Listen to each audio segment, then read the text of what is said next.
Ready? Good afternoon. We'll call the hearing to order today. The most important thing this committee can do is create an environment in which entrepreneurship is fostered, thereby producing jobs vital to the economic recovery. There are many aspects in creating this environment. In today's hearing, we're going to focus on one of those, and that's access to capital. The committee has heard on multiple occasions from small businesses that they cannot get funds needed to operate and expand their businesses. At the same time, banks have testified before the committee saying that they have the funds available to lend. The Small Business Administration oversees a number of programs working in conjunction with the private sector partners to bridge this apparent gap between the need and availability of capital. SBA statistics show that volume in its financing programs has increased. These efforts have been supplemented by promises from banks to raise lending to small businesses.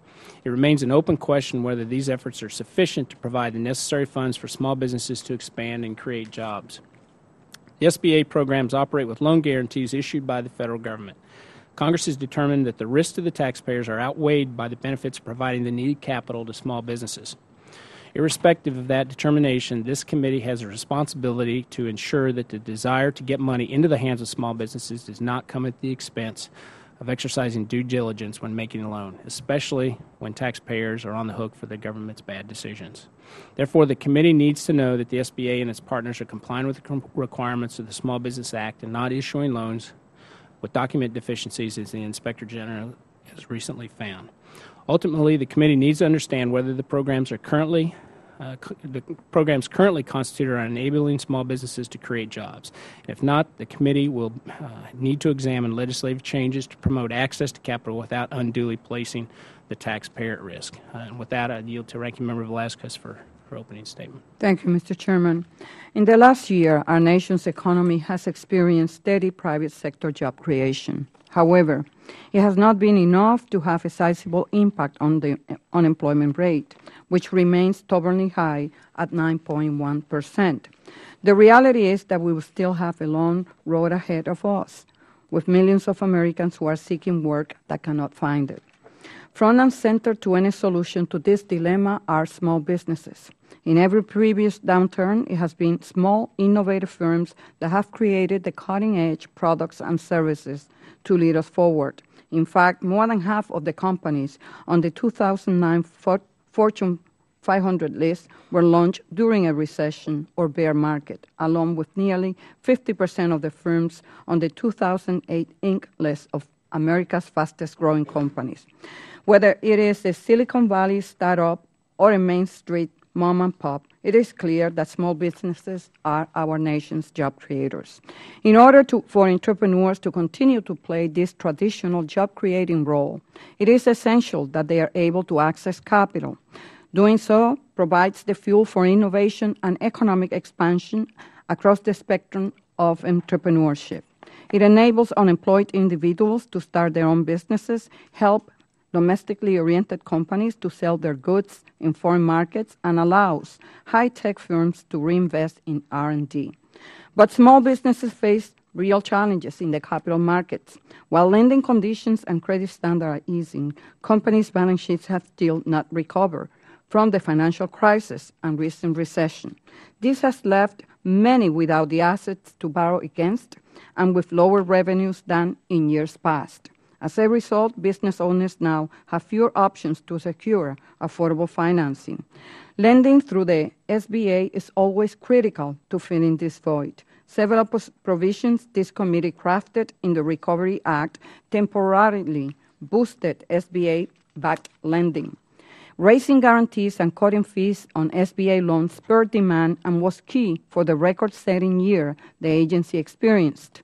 With record 7A loan volume of nearly $20 billion, an increase of more than 50%, it is clear these policies worked. Impressive growth in the SBIC program, as well as more moderate growth in the 504 program, confirmed the important role that these initiatives play in the capital markets. With this growth came other challenges in the portfolio. The average 7A loan grew by nearly 40%, while there were percentage declines in smaller loans and those to startups. During economic downturns, smaller loans are especially important, as on average it costs nearly $75,000 to launch a new enterprise. With an average 7(a) loan size of now $365,000, five times the cost of a startup, we must make sure that the agency is not forsaking its roots solely to set records. During today's hearing, I'm hopeful that we will not just tout past performances, but instead focus on how we can expand access to capital for all businesses, especially those at the earliest stage of the business cycle. Startups, particularly those in the high-growth sectors, remain central to our economic recovery, and it is critical that we expand their ability to secure financing. Now is not the time to constrain firm access to capital, and programs like those at SBA are critical to creating jobs. Getting financing in the hands of would-be entrepreneurs has never been so important, and doing so is not just critical to reducing unemployment, but also to increasing tax revenue and decreasing our nation's debt. I know the next few months are critical in this regard, and I will be focusing on making sure small businesses are not dealt a bad hand when the supercommittee makes its final recommendation. On that note, I would like to thank the witnesses for taking their time to be here. I'm interested in hearing their thoughts on how best to meet the entrepreneurs' capital needs so they can create the jobs that we badly need. Thank you, Mr. Chairman. Thank you. As mentioned in my opening statement, our first witness today is the Honorable Karen Mills, who's the Administrator of the Small Business Administration. Ms. Mills has been with the SBA, or been the SBA Administrator since 2009, and is obviously no stranger to this committee. Prior to joining the Small Business Administration, Ms. Mills is an investor in small businesses, so the struggles that businesses have in obtaining capital are obviously very familiar to you. Thank you very much for being here, and we appreciate you coming in. Well, thank you very much, Chairman Graves and Ranking Member Velasquez, and members of the committee. Thank you for asking me to testify on access to capital for small business. For the fiscal year that just closed, the SBA hit an all-time record in its 60-year history. We supported over $30 billion in lending to 60,000 small businesses, and we brought back 1,200 lenders, mostly community banks and credit unions, who had not made an SBA loan since 2007. We also had a record year in our Small Business Investment Company program with nearly $2.6 billion in overall financings. This is a zero-subsidy program that targets high-growth small businesses, the main driver of net new jobs. Today, SBA's lending volume is back at pre-recession levels. However, it is our agency's continued obligation to identify and fill gaps where the market is not working. This is particularly true for low-dollar loans and loans to businesses in underserved communities. And as I describe this effort, I want to be sure that the committee understands that all of the SBA's programs and initiatives have been implemented in accordance with our authority as provided by this Congress. So first, low-dollar loans. Under $150,000 have not come back. We found three root causes. They have a high cost of processing relative to their size, so banks often don't want to make them. To answer that, we streamlined and simplified paperwork on these loans to incentivize lenders to step up. Second, we need more points of access to get small loans to entrepreneurs in underserved markets. That's why we developed Community Advantage, to let community-based lenders with proven track records and historically low default rates to make 7(a) loans for the first time. Third, when many of the large banks withdrew from lending during the recession and the credit crunch in October 2008, small loans to small businesses were very hard hit. That's why we have secured $20 billion in additional commitments over the next 3 years from 13 of our largest banks. Many of them will focus on underserved markets. I also want to be sure the committee fully understands the facts about loan performance and our subsidy costs. Loan default rates now have begun to fall. They are not rising. And loans made in the past 3 years are actually performing significantly better than in the cohorts of 2005, 2006, 2007. As I've testified before, we are also focused on lender oversight and the elimination of fraud, waste, and abuse through a three-pronged approach. We look at upfront eligibility to make sure the loans are flowing to the intended recipients, and continued monitoring and oversight of our lending partners. And finally, we focus on enforcement efforts to pursue fraud and bad actors. My commitment is that we will continue to expand access to capital while protecting taxpayers' dollars as we embark on another critical year in SBA lending. Thank you very much. Thank you, Administrator Mills. We'll turn to Mr. Kaufman. Opening questions. Thank you, Mr. Chairman. Secretary Mills, since the SBA-backed loans are only a small percentage of overall small business lending, what steps are you taking to encourage private small business lending? As you heard me say earlier, we have, as you described, on a good day, a small portion of the market, maybe 10% of the market. So the entire market, the conventional market for small business lending, needs to also come back. We went out to our 13 largest lending partners, all the large banks, which had not come back in force to SBA lending and other lending. They had come back to SBA, but they had not shown enough numbers in conventional lending, and asked for increased commitments and promised to work with them to make sure they had access to the demand that we see out there. They have committed $20 billion of additional capital, incremental to what they have done. Who is they again? There's 13 banks. 13 banks. So we can give you the list. It was public. You know, our primary partners, J.P. Morgan Chase, Wells Fargo, U.S. Bank Corp., PNC, Huntington Bank, and the aggregate amount is $20 billion incremental small business lending over the next 3 years.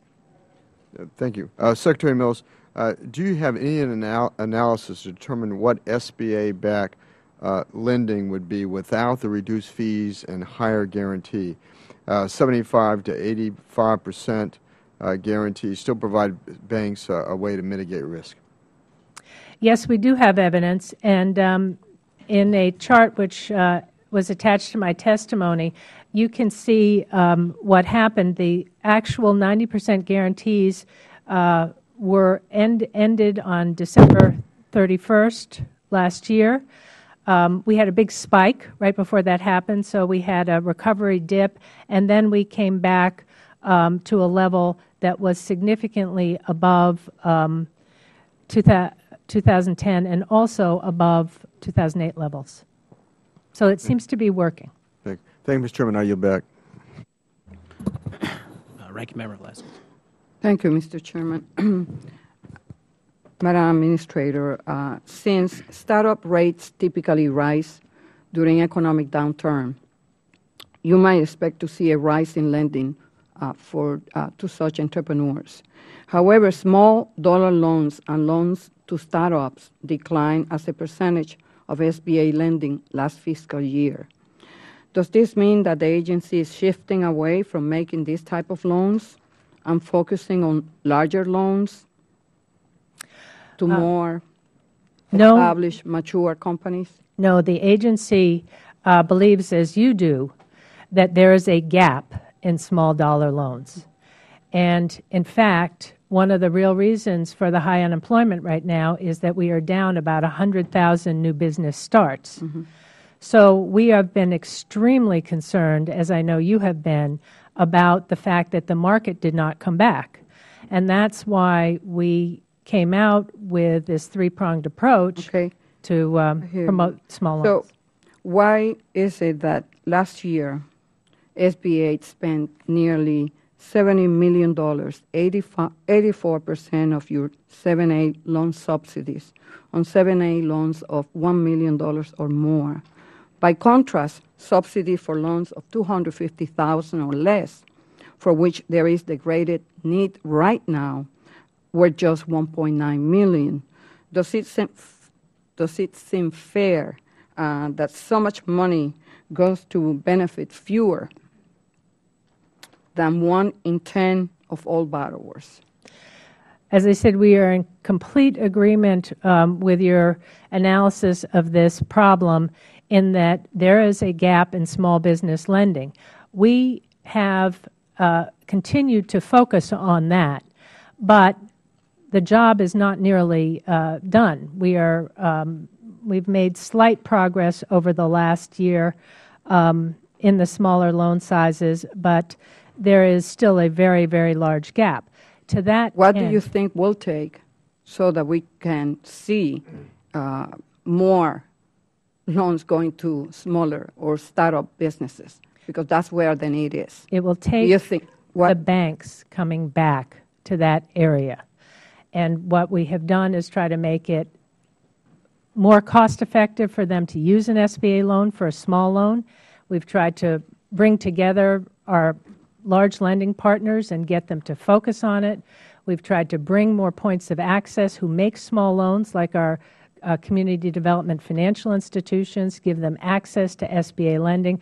We will look at every possible program within our authority to do that. Okay, thank you. Last week, your agency issued final rules to permit the wholesale of refinancing of commercial real estate in the 504 loan program. With foreclosures expected to climb this year, how much will this new refinancing program contribute to the subsidy rate? Well, this new refinancing program has fee authority to pay for itself, so it lives separate from the subsidy rate. Well, so you don't expect the refinancing initiative to contribute to the subsidy rate? No. No. That's what we heard before regarding the regular financing 504 program, and you came back, and for next year you will require nearly $90 million in subsidies. So what would you do, or your agency will do, if default on refinance 504 loans begin to exceed the fees charged to cover those losses? This program is authorized to charge additional fees, and we will charge the fees necessary to make it zero subsidy.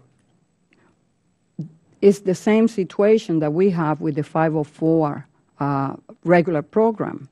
And when you continue to charge those fees and increase those fees to cover for those losses, you could reach a point where you reach the maximum cap allowed by the law. So what will you do then? You will have to come back here and ask for subsidies to cover for those losses. The refinancing program ends a year from now. Okay.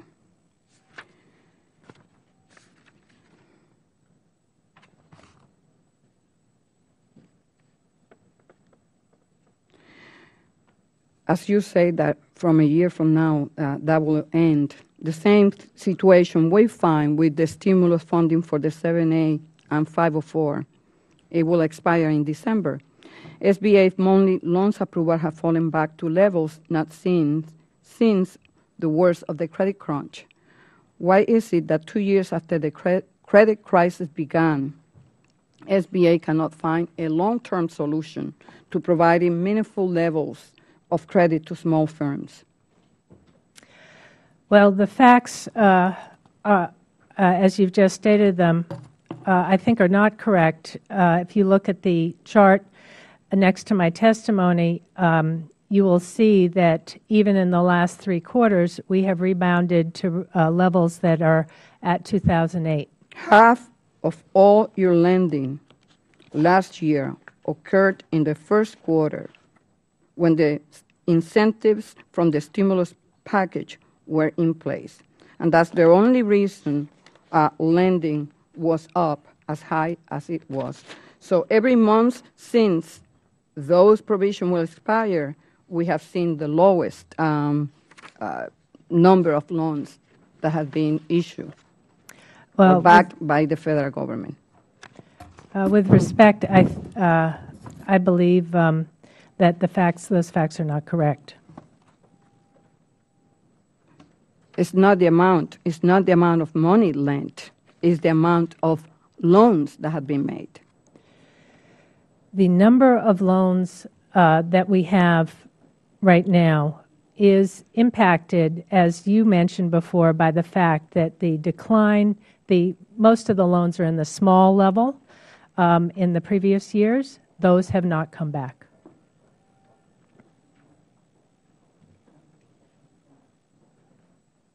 Mr. Tipton. Scott.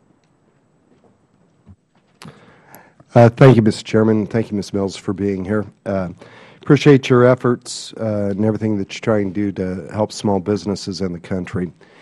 Just listening to some of your testimony, I'd like to get a little bit of clarification. You'd mentioned that in order to be able to get the banks to start making loans again, you'd streamline some paperwork. Can you describe a little bit for us what were the actual cost savings to the bank as an incentive, the streamlining of that paperwork? I know we have that, but I don't have it here, so I'm happy to get back to you. You know, I think we'd like to hear that, because we often hear government is simplifying things, and that rarely is actually the case. And in terms of trying to be able to create some cost savings, because that is a real issue. You'd also mentioned that non-performing loans are dropping. Correct. Right now. Is that a result of an improving economy, or is that a result that people have simply gone bankrupt and they're no longer on the board? Our loan portfolio is made up of cohorts that were performing that were made in 2005, 2006, right. 2007. Many of those, when you look at our delinquency rate, failed in the recession, and therefore caused a peak about 14 months ago in August 2008 of our portfolio. Our overall default rate peaked 14 months ago, and now it is improving slowly as those loans had passed through the portfolio. So the stabilization was that businesses basically went belly up. Well, actually, the new loans are defaulting. They're early, but they are defaulting at a much, much lower rate, measured by from their month from inception than the loans from those previous cohorts. So we anticipate that this improvement will continue. Right. We also know that credit scores on our current portfolio of loans made in recent years are much stronger. Okay. You'd mentioned that there's a commitment of $20 billion in commitments from the larger banks. How much of that's been loaned out? We made the announcement on this 3 or 4 weeks ago, so probably not very much yet, but it's coming. Okay, great. You know, looking through your written testimony, you seem to give a tip of the hat to the President in regards to the $467 billion stimulus, and indicated that it was paid for.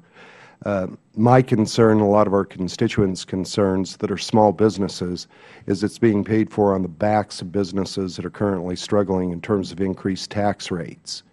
Could you speak to that? We're talking about the American Jobs Act. Right. And the American Jobs Act has received very strong support from the small business community because it includes a payroll tax cut, which they are very eager to get because it means cash in their pocket right away. Those, you know, as I understand it, no specific pay-for yet has been decided because the bill is still in the hands of Congress. But definitely small businesses are looking for that cash from the payroll tax cut in their pocket. Do you think small businesses are going to be concerned about increased tax rates? I have a letter here from a gentleman named Jim Bartmus, small construction company in Pueblo, Colorado.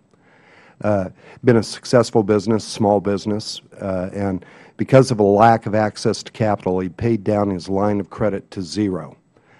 Went back to the banks, trying to get that line of credit re-upped. He'd actually purchased a crusher, if you're familiar with construction, to be able to grind up rocks to put on the roads, trying to grow his business and to be able to create jobs. But because of regulatory compliance, the banks, they wanted to loan the money but could not loan the money. He had to line up his equipment, sell it off, call in 24 core employees, tell them that they no longer had a job. But under the President's calculations right now, and it is some debate, and we both need to probably pass on the message that the plan is not paid for, he would have been labeled as rich a couple of years ago. Do you think it's counterintuitive, in fact counterproductive, to be raising taxes on small businesses at this time? Well, first of all, if you have another small business like this, or he is still available, please tell your small business owner in that situation to get on SBA.gov and come into our district office, because that's exactly the situation where we can help. And one of our jobs and my tasks before me is to make sure that small businesses are aware that when the bank can't, because of regulatory issues, our guarantee can often, very often, make the difference. So that's a lot of cleanup that we could do in addition to streamlining paperwork, eliminating those regulatory requirements on banks so that they can loan. Wouldn't you agree? We have sat with banks, and I sit on a continuous basis with the regulators to make sure that the guidance they have given on small business lending at the top is making its way all the way down to the regional, their regional regulators, so that we have a consistent set of regulations at the banks so that they can open their doors to small businesses and get some of this money out into their hands. Well, I hope that will happen. I see my time's expired. Thank you, Mr. Chairman. Thank you. Ms. Chu. Ms. Mills, I'm the ranking chair of the Contracting Subcommittee, and last week Congressmember Mulvaney and I were able to have a hearing in Los Angeles, my area, and it was about SBA and how it does or doesn't serve the businesses of our area. And at that hearing, Jesse Torres, the CEO of Pan American Bank, testified about his small business lending program. He's doing the job we want. He's providing underserved communities with small business lending options. It's not easy, but they are successful. But they don't operate a 7A loan program. And he said that the reason that they don't is because you need a team of experts to ensure that they meet all the requirements to ensure that they get the SBA guarantee. The teams are expensive and not cost-effective for the bank, and that if SBA finds out that some requirement isn't met, then they will withdraw the guarantee and the bank is liable for the entire loan. Why would teams of experts be necessary to operate an SBA 7A loan, and what can we do to ease the process for smaller banks like Pan American Bank? Well, first, Mr. Torres and Pan American Bank are now on our list to hopefully come and do some training and some outreach so that we can perhaps get him into the program. The problem of what that you described, we have put forward what we call a 10-tab program. What happens is when a bank makes a loan, we've developed a 10-tab system so that if they put the right paperwork in every single tab, when they come forward at some point to have us honor the guarantee, if there's an issue, we will know that every piece of that paperwork is in place. So when we come out and we speak to Mr. Torres, we're going to teach him the 10-tab business and hopefully alleviate the need for the extra costs that he's concerned about, and assure him that we will be able to make a proper payment on that guarantee because all of his paperwork will be in place. We do have paperwork. We do have rules. We cannot make payments on guarantees if those things are not in place. So is this a program that you have in place, a technical assistance program for the smaller banks that need this kind of training? Yes, it is, and it's run through our district offices, and that is one of their primary focuses. How often do you withdraw the guarantee so that a bank might be held liable? We honor the guarantee in 95% of cases. Okay, on another topic, something else that we learned from our field hearing in Los Angeles is that microloans are incredibly important. In particular, the Prime program seems to really work, especially now that big banks are now likely to deal in millions of dollars. These micro-entrepreneurs create jobs for themselves and contribute to our economy, and they might start with one or two persons, but before you know it, they could be a major company. Many of these entrepreneurs only need $50,000 or a couple of $100,000 to get started. But I understand in the SBA's 2012 budget, you say that the Prime program is duplicative of the small business microloan program. But I believe the Prime program is different in that the Prime program gets entrepreneurs ready for a loan, whereas the microloan technical assistance program trains already existing programs for growth. And just to give you an example of a Prime program success story, two sisters, one a recent college graduate, invested in a business with fashion design and manufacturing. They had $135,000, but they needed to borrow $35,000 to help cover their working capital. But they came to Prime because the regular banks wouldn't help them. And where would businesses like this turn to if Prime is eliminated? Well, first, you're correct. There are thousands of stories out there where Prime has helped many, many small businesses with technical assistance. The issue we face is that everybody has to tighten their belt in these difficult budget times. So we looked for programs where we could execute those activities through other programs we had or through partners. And it turns out that our microloan intermediaries and our community development financial institutions provide terrific technical assistance, and that we felt that our value added was to provide them with the ability to use our 7A program, get access to capital, and that we would use public-private partnerships and public-public partnerships to work together with them to make sure that the technical assistance through our entire network of small business development centers, micro-lenders, women's business centers was still robust and growing. Well, thank you. I'd like to get that list of these partners that you think would help get these micro-entrepreneurs ready. Yes, we can do that. And I yield back. Mr. Barletta. Thank you, Mr. Chairman.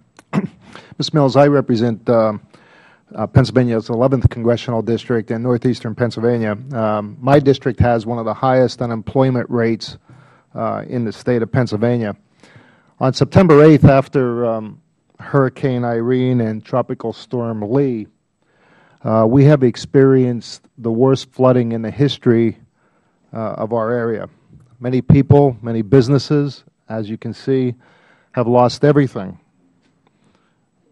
Many people did not have flood insurance as they were told they were not in a floodplain. As I traveled around talking to the residents there, many businesses were saying they're not going to open again. They just don't know what they're going to do. Many of the folks there, a lot of them senior citizens, again, asking, what will the federal government do to help us? And what I had to tell them is that they could qualify for an SBA loan. If you're an individual, we'll give a loan at 2.7% interest. If you're a business and you can't get credit anywhere else, we'll give you a loan at 4%. But if you could get credit somewhere else, we'll give you a loan at 6% interest. I got to tell you, I was almost embarrassed to tell the people back home that, especially after, whenever a disaster strikes somewhere else in the world, America, being the most generous country that we are always the first to help people. In fact, in the last 2 years, we gave Pakistan $215 million for flood disaster relief. No interest, no payback. I don't know about you, but I think we should help America and Americans first. What do you say that I tell the people back home in northeastern Pennsylvania why the interest rate would be 6%.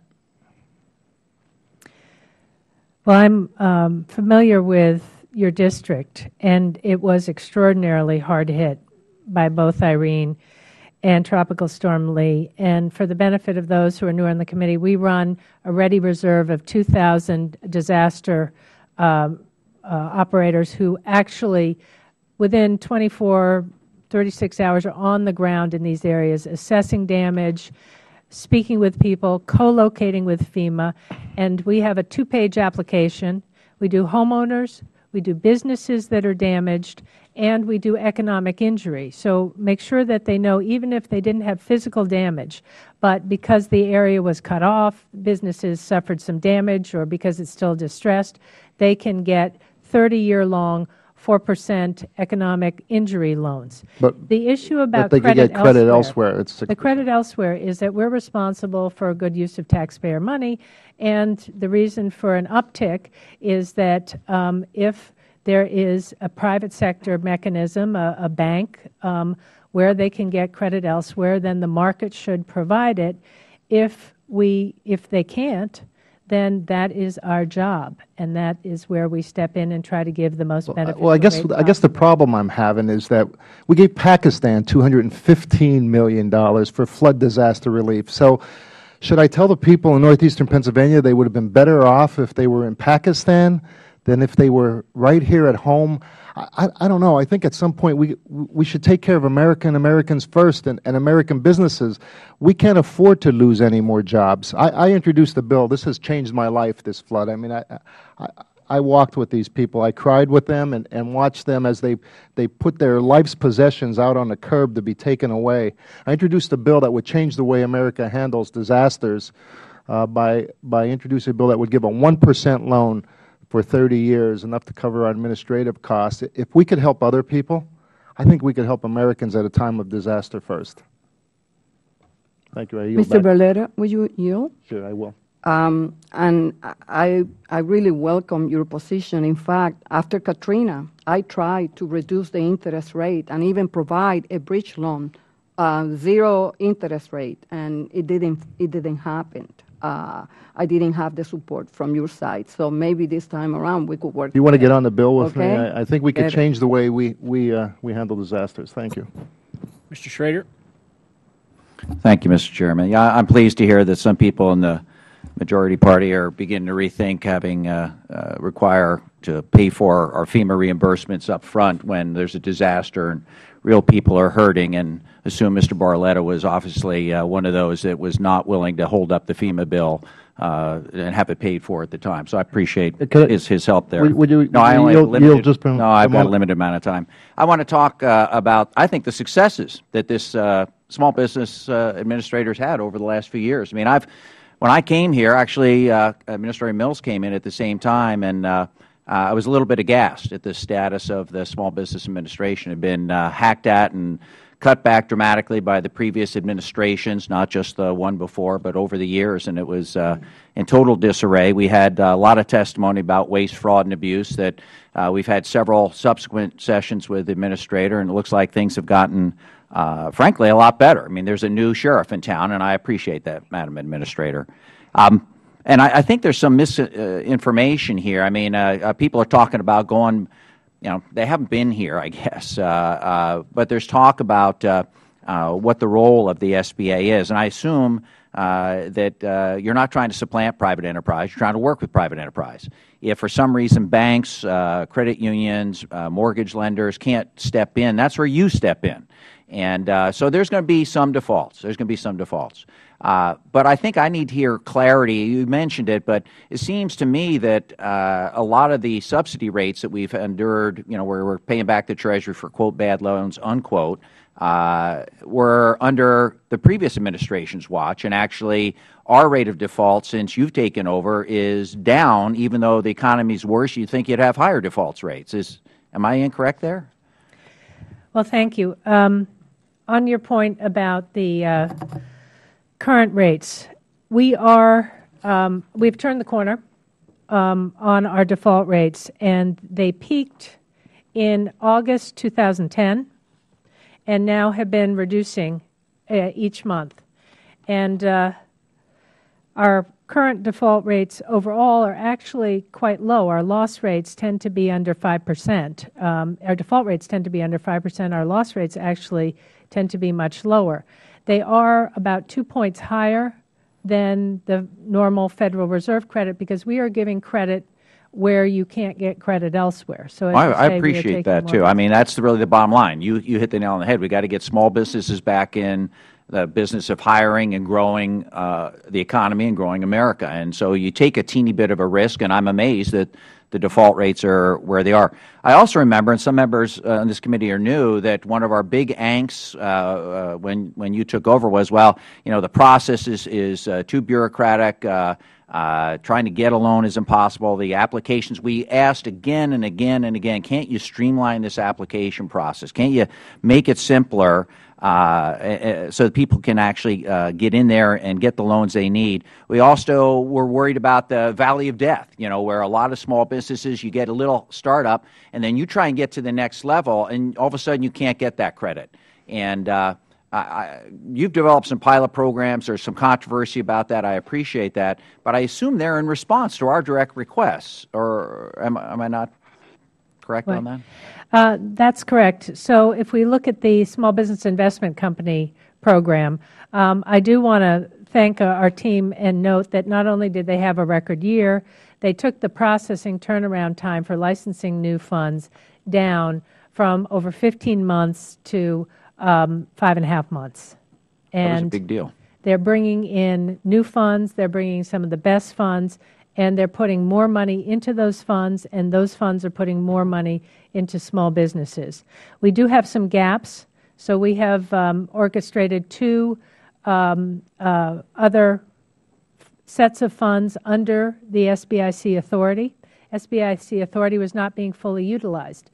It's a zero subsidy program. It pays for itself, and therefore we want to make sure we put as much money through it as the authorization has. So we have a new impact fund, which is designated to go to areas hard hit. The first one was in Michigan, and then we have a new early stage equity fund, which will be launched this year. Well, I appreciate your efforts there.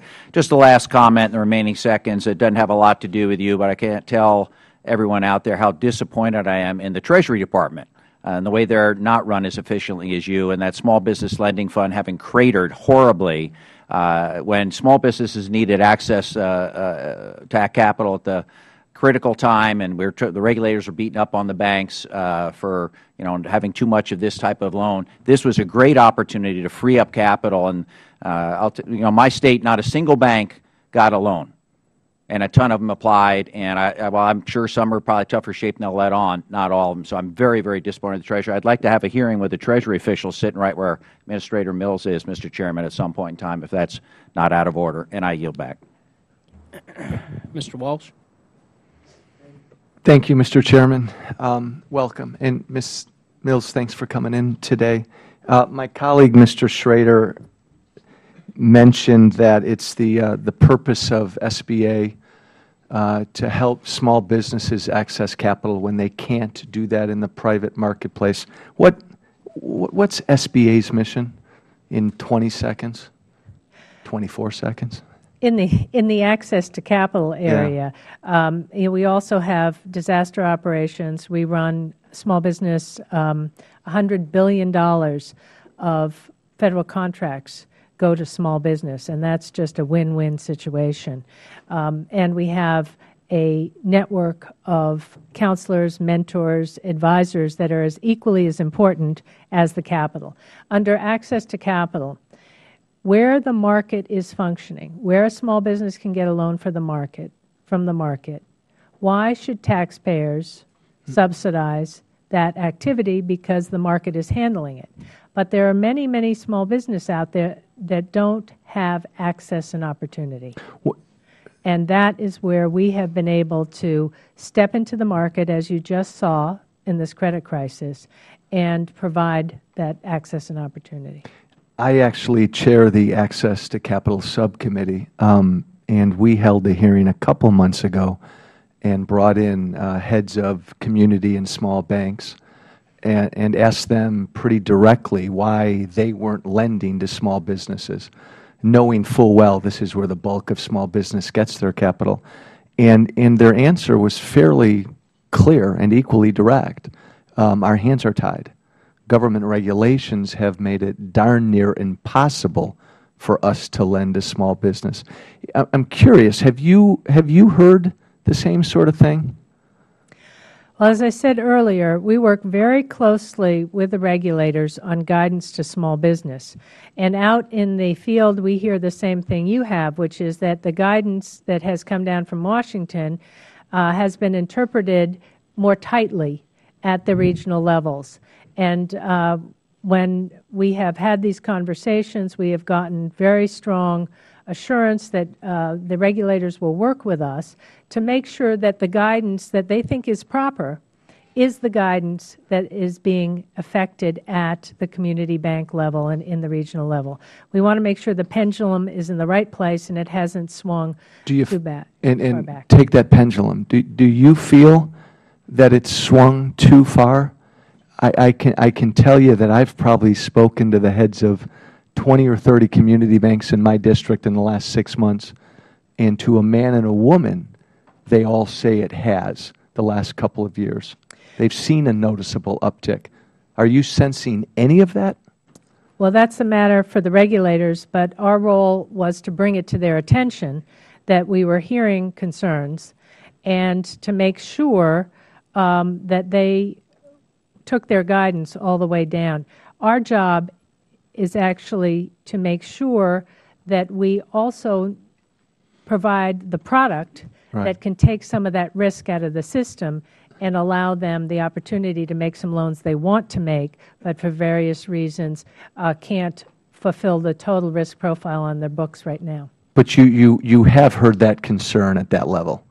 We have communicated. I go out every week. I'm somewhere different in this country, and every week I have a roundtable of bankers and small business owners, and so I have a pretty good sense that in the middle of the summer, I think everybody, small business owners, bankers, everybody, had a moment of pause, and we did go to the regulators and have conversations to make sure that everybody stays on the same page and access to capital is within the proper constraints available to small businesses as much as possible. Well, if you're out there, as you say, and I believe that you are, I'm convinced then that you've heard the same thing most of us have heard when you speak to small and community banks, that they are suffocating right now. Their hands are tied. Many of them, yes, many of them allude specifically to Dodd-Frank. Yes, I'd be happy to yield. Dodd-Frank will not apply to those community banks whose assets are less than $10 billion, and those are the community banks that are in our districts. I am a member of financial services, and I work on Dodd-Frank. And I'll close with this, and thank you. I guess they're not convinced of that. Thank you. Thank you, Mr. Chairman. Mr. Kritz. Thank you, Mr. Chairman. Thank you, Administrator Mills, for being here. Going back to what Ranking Member Velasquez was talking about, the spike in lending that you had at the end of the first quarter of FY11, and then as December 31st, 2010 hit, the precipitous drop in lending that I think the figure she used was half of your lending took place in that first 3 months for the entire fiscal year. And some of the information I've been given is that SBA used to come to the Congress so that you get an appropriation to cover to waive the upfront borrower fees on the 7A program, but you didn't do it this time. And I've been told that you had $500 million of Jobs Act money that you might have been able to use to alleviate some of that. And I'm just curious, as our economy was going the way it was, why you chose not to ask for that appropriation at that point, or why you didn't use the $500 million in Jobs Act money. I assure you we've used every penny of Jobs Act money for fee reduction that we possibly had. Okay. Is there a reason you didn't ask for a waiver or didn't ask us for an appropriation to waive so you could waive the upfront borrower fee? We used we did waive all the upfront, all the borrowing fees through the end of the Jobs Act period. And we used every single penny, and we're very grateful for it. Thank you. Okay. One quick thing, and this builds on what Mr. Walsh was just saying, is I noticed in your statement that you say that you brought 1,200 lenders back to SBA lending. And obviously, some of my banks, community banks, must be over that $10 billion in assets, because they're asking and talking about how some of the regulations that they're having to meet are hindering them lending money, or some of the capital requirements that they have to keep are hurting in the way they lend money.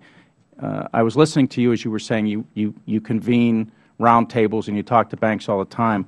I'd be curious to hear what your suggestions are on the way we can be more effective, or help you be more effective in getting money out and getting these small businesses energized. Well, thank you. I want to make sure that you are properly connected, and I think you are, in your location to all of our resources that are on the ground. So we have district offices, we have small business development centers, and we have a flow of small businesses that we match with banks.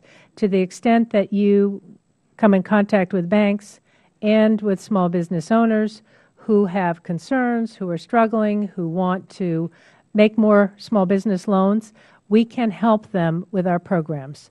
So we are in high outreach mode, and the best thing to do would be to send them to us. Well, I know your administrator in Pittsburgh is Carl Knobloch. He's a friend of mine, and I can tell you where all the SBDCs are in my district as well. So we're pretty well plugged in. I was just, my banks are talking about having troubles with lending money. And it's not just SBA money. It's actually, I have a letter in front of me from one of my banks, but it's the Treasury program that Mr. Schrader was mentioning, that one of the rules to get the Treasury loan is that the company has to certify that they're not child sex offenders. And it was a parliamentary trick played last year to defeat this bill, and it actually got included. So now they're having trouble lending the money because of this provision, because the small business owners are a little bit insulted that they have to certify, not that they're not rapists, not that they're not murderers, but that they're not child sex offenders. So I appreciate your efforts. I'm not going to belabor the point.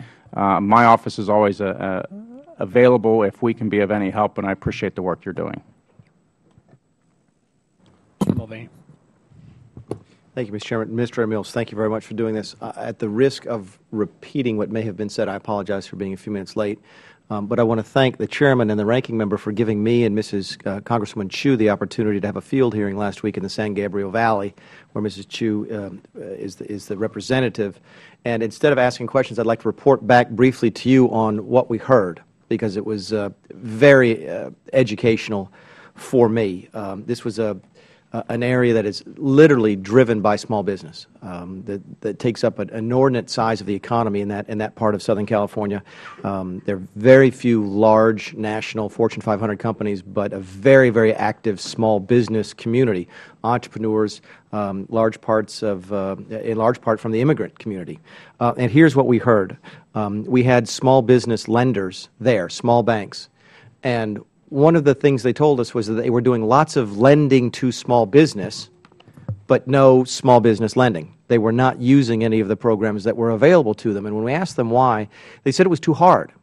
And they said that the large banks were doing it. I mean, really what the large banks had done is put together teams of professionals who did nothing but small business lending. So the Wells Fargo, the Bank of Americas of the world, they would have small business units because it was a specialty, and it had to be a specialty because it was so complex.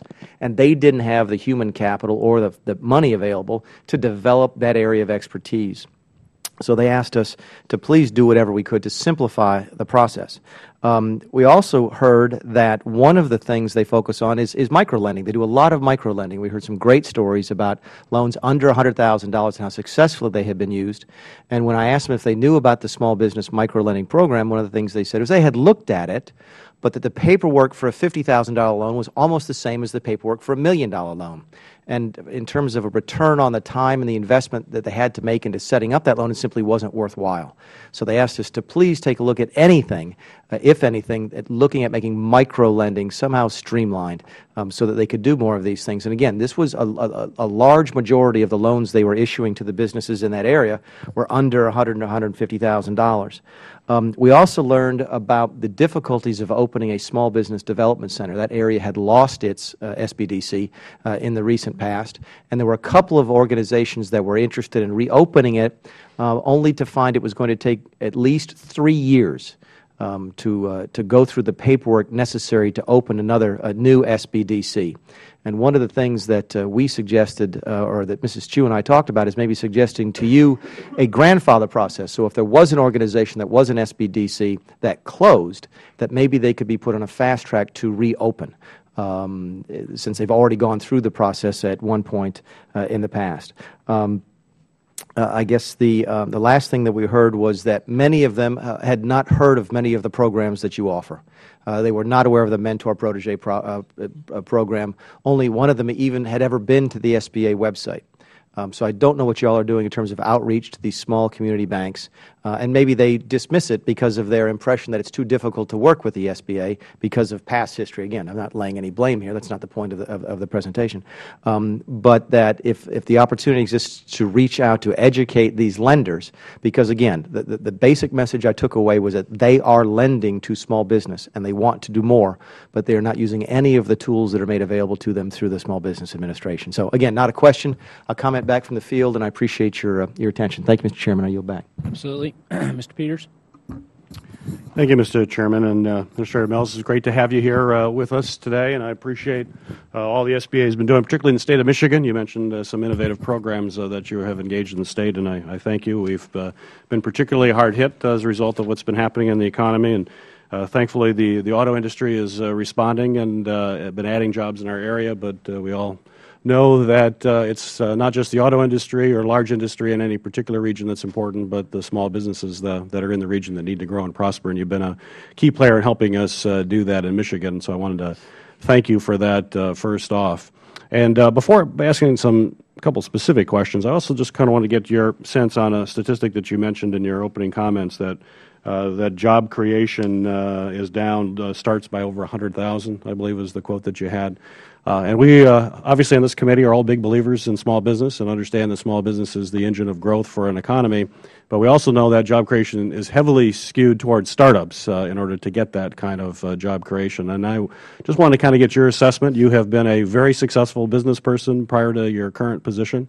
As to what do you think accounts for that? Is it just as a result of lack of demand in the economy, a very weak economy we're in, or are there some structural impediments like financing that we're discussing here today? I mean, how would you weigh those, and what sort of things should we be thinking of as members of the Small Business Committee to address the startup issue in particular?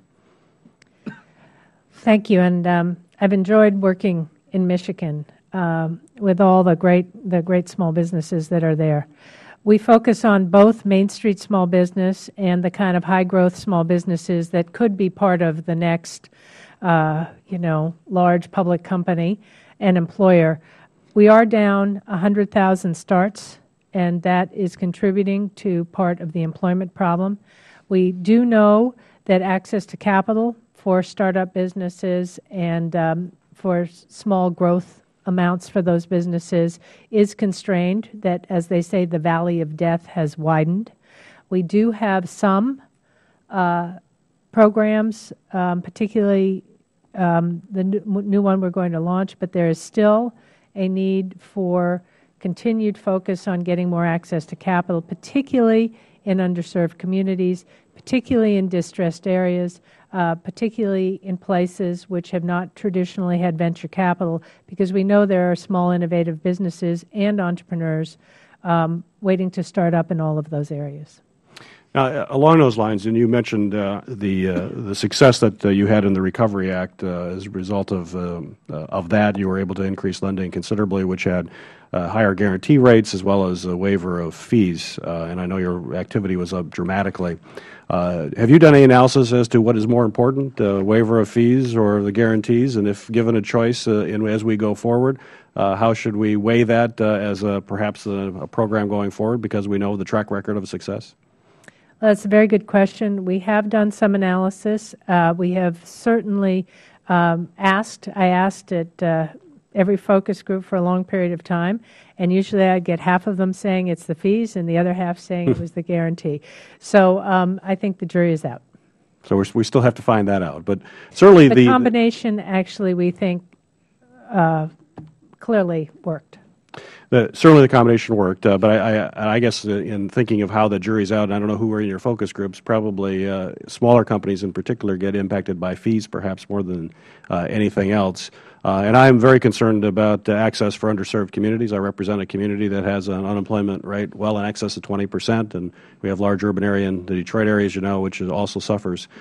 You talked about the program we're bringing large banks, and I believe it says it's going to target underserved markets in particular. And I'd like you just to tell us more, what does it mean by in particular, and how do you define underserved, and how are we going to really monitor what is going on with these banks and have some sort of report as to the success they're having, and hopefully focusing completely in underserved areas, but I want to know what it means by in particular. What is your hope for that program, and how will you assess it?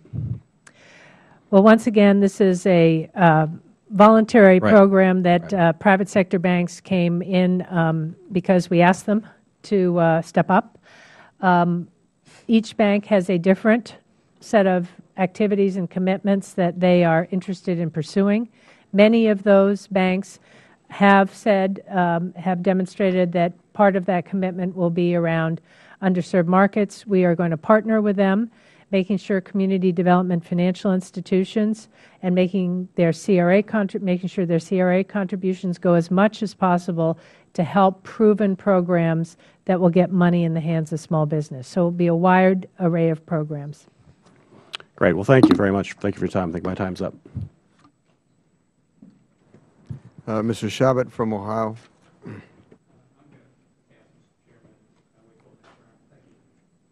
Mr. West Florida. Oh.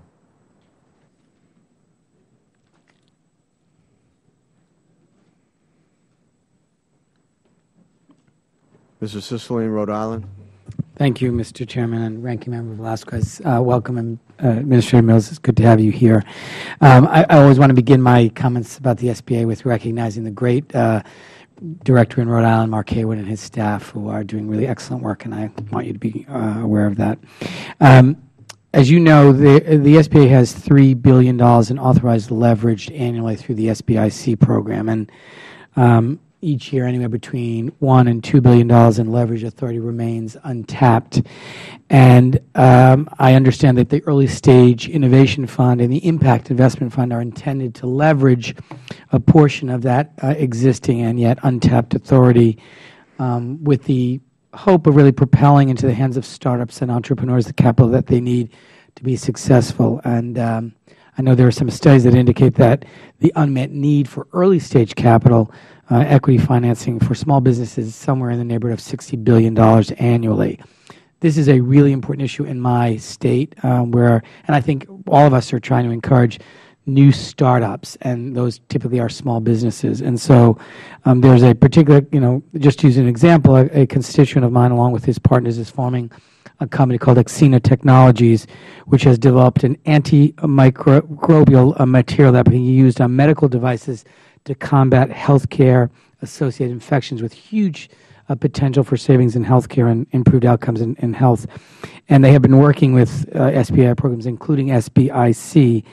And I'm just wondering if you could explain how the Early Stage Innovation Fund and the Impact Investment Fund would help a company like that access startups to really get through, as was just described, this valley of death, which is really the most challenging time, and get to that place where they can actually create jobs and grow our economy.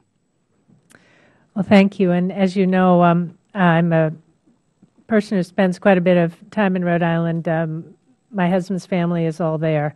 So I know that you have fabulous entrepreneurs. The SBIC fund had a record year, and it had a record year in a number of ways.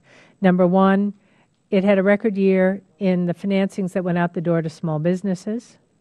And number two, it had a record year, as you see in the charts in the back of my testimony, in SBA commitments to the funds.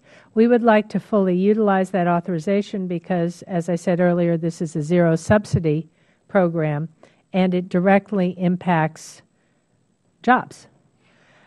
We have built a great pipeline of credible funds who are applying, and they can come into the regular program or they can apply to do an impact fund, which is really very much similar to the regular program, but it is our way of directing potential investors to areas that are distressed and are trying to turn around and have had a difficult impact by this recession. The early stage fund will be run slightly differently. It will be a one deadline fiscal 2012 activity, and for each of those two programs, we have committed $1 billion, $200 million per program per year for 5 years. So those will ramp up. We are doing it, as expeditiously as possible. Our licensing time has gone down from 15 months to 5.5 months. So we are taking our pipeline through faster. But that said, we need to get capital into the hands of these terrific private partners. They need to then deploy it out to their small companies. They've been doing it remarkably quickly. I think you're going to hear that in the next testimony. But we are also doing it thoughtfully because we want to maintain this program at its positive levels. And so will that be acting as early stage equity funding for those two funds? Correct. Our current funds are actually mezzanine funds, but within the early stage there will be a deferral mechanism where they can essentially be an earlier stage equity contribution. Well, I thank you, and I hope that the SBA will really focus on both innovative and creative ways to do this kind of financing, because I think we have a lot of financing tools that were designed during a different age of industrial and manufacturing, and we really need to have this sort of nimbleness in government to be able to respond to this new economy and have financing mechanisms that provide the kind of support that our small businesses, our entrepreneurs, and our early stage capital is one of those examples. So I applaud you for that and look forward to its results. Thank you. I yield back the second that I had. Ms. Hahn.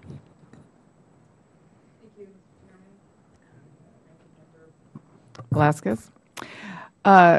Ms. Mills, it's wonderful to listen to you today, and I know while we're bringing forward problems and issues that we've heard in our districts, it's clear that you and the entire Small Business Administration is working, I think, daily to try to do what you're intended to do, which is really to support our small businesses and try to get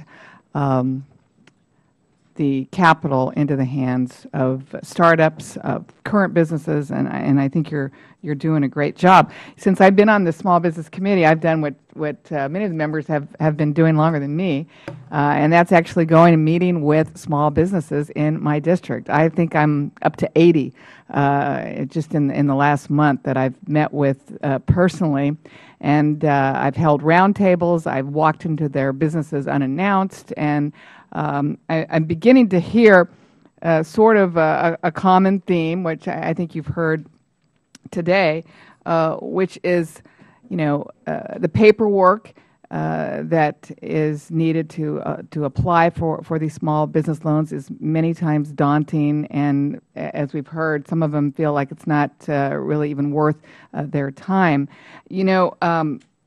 As of February of this year, the SBA preferred lenders can approve loans using the new Small Loan Advantage process. And the goal of this program is to expand the availability of small dollar loans by allowing existing SBA lenders to make loans under $250,000 using a 2-page application. SBA has shortened the approval time to minutes if the application is submitted online, and from 5 to 10 days for non-delegated lenders. Seems to me that this Small Loan Advantage Program is exactly the type of solution that I think small businesses are looking for.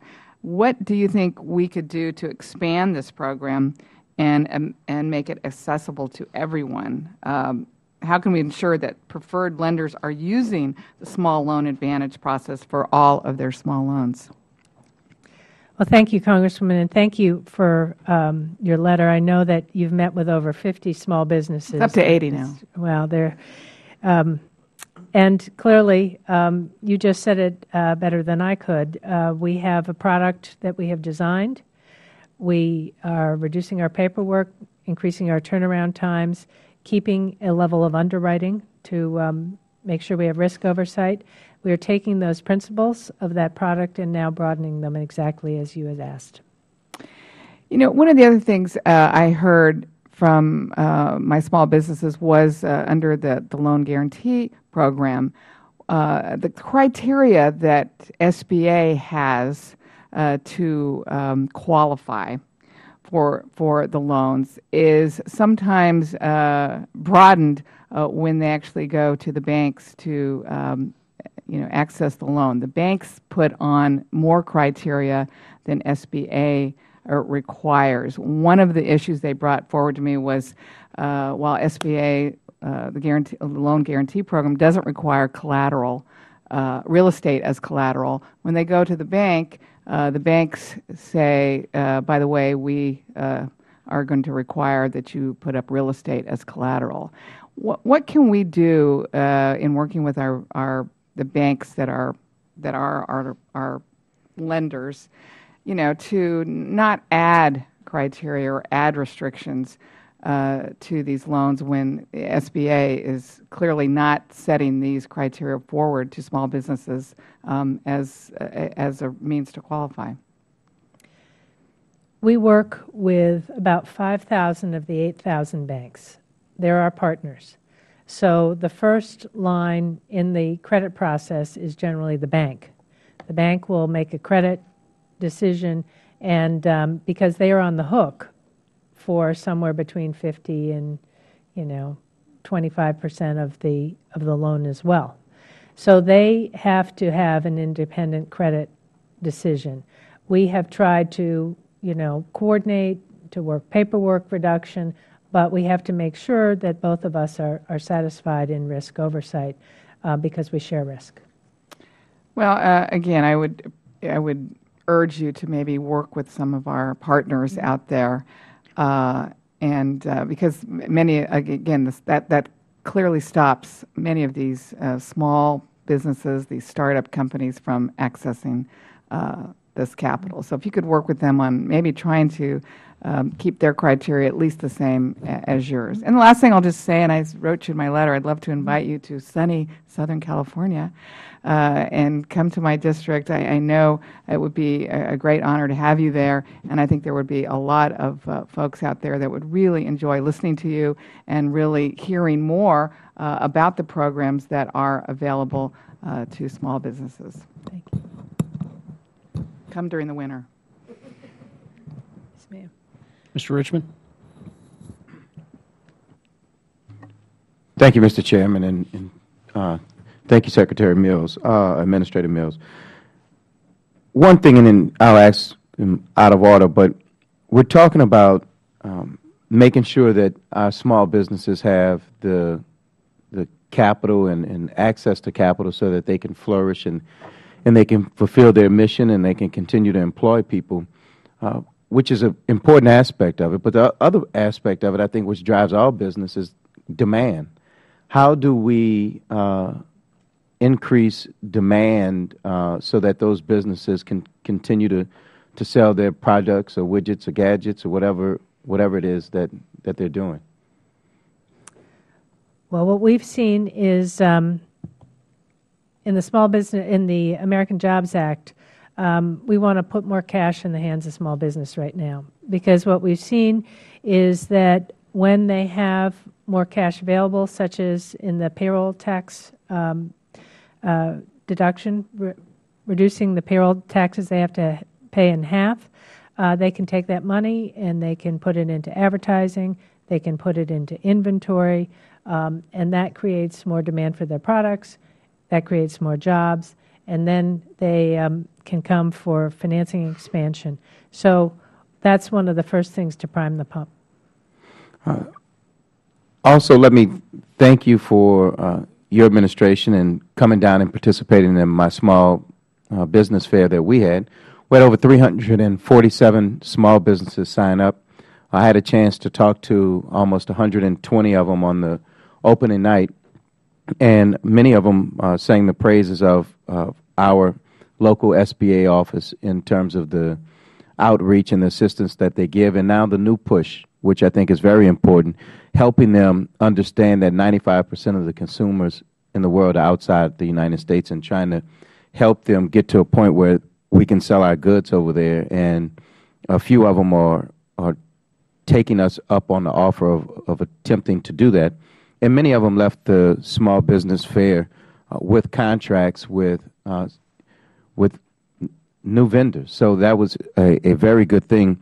Part of their two issues and two suggestions they gave to me, and I think we submitted them to you, and I'll just give them to you. When the President announced expedited pay for contractors working with the government, they wanted to make sure that that trickled down to the subcontractors, to make sure that when the prime contractor was paid, that they don't unnecessarily hold up the subcontractors' money. And I think there was a program maybe 10 years ago where the prime contractor had to indicate that the subs were paid or would be paid in a short period of time. So they expressed that that would help, because if they don't have access to capital, they don't have the time, well, they don't have the resources to float payroll and all of those things waiting on that payment. The other suggestion that was made was that, I'm sure it would ease a lot of members of Congress's workload, was if we could put the status of 8A and other programs, the application process online, almost like colleges can do now, where they can log into a secure account and see if all of their documents are turned in, see if they need anything else, see if they're on the background check phase or whatever. Because a lot of times if they know, then they can make better decisions. And I think that now with technology, we can offer that so that they can keep up with that. Other than that, I don't have much else to offer. I would just, again, thank you for what you're doing and give you an opportunity to offer anything that you think you can need or what we need to do to help. And I will say that we're looking forward, at least in Louisiana, to working more and maybe another round of teaming grant opportunities, which we were not successful in the first round. So maybe we can look at second and additional rounds to see if we can participate. Thank you, Mr. Chairman. I think Mr. Kaufman has one more. Thank you, Mr. Chairman. Mr. Mills, I think you had mentioned the issue about banking regulations and its impact on small business, and your view was as it filters down, that at the top that there's certainly clarity and there's balance, but that as it filters down, perhaps there's not balance. And I just want to say that there isn't balance, and I think it's hurt small business lending, particularly the community bank level, where you do have a wide latitude for which the regulators can go, but yet they obviously take the most conservative approach, just in case anything ever happens, that their fingerprints aren't on it. And you have performing loans out there that are being downgraded, causing these institutions to increase their capital requirement and pull in their ability to lend. And I just think that is a huge issue impacting small business at the community bank level. One thing, I was visiting businesses last week in the district, and you always wonder, did you get the right cross-section? But it seems like there were some signs of life. It seemed like, although it felt like we were still skipping along the bottom, that the firms that survived this seems to have adapted, and some adjusted their business model. They made changes and adding some employees. I visited a manufacturer and probably 3 services companies last week. Very different picture from 2009, where the economy was in free fall, and these small businesses were getting their credit lines just cut off. I mean, and everybody was just going down, and so that was tough. I'll get probably a better picture next week when I'm doing a job fair back in the district, and because I know there's a lot of unemployed folks that have been out of work for a very long time. And just last point, and if you could just respond to these, and that is, I've had small businesses that are service-related companies come to me, and they're very concerned about the impact. And these are kind of relatively low-wage employees. One was a dry cleaners who had a chain of dry cleaning stores, but incorporated under the same entity. Had well over 50 employees. The other one was a janitorial firm with well over 50 employees. What is the impact on the health care bill going to be on their firm and their ability to keep these employees? And I'll turn it over to you then. Well, number one, I think you characterized it exactly right. We are seeing some signs of life among small business. We still have, but we have some demand now, and we have to make sure that they get access and opportunity. In October 2008, I was hearing, I need a loan to save my business. Now I hear, I need a loan to buy that next piece of equipment, hire that next worker, make that next expansion. And that is good news, but that also means we have to be there with access and opportunity.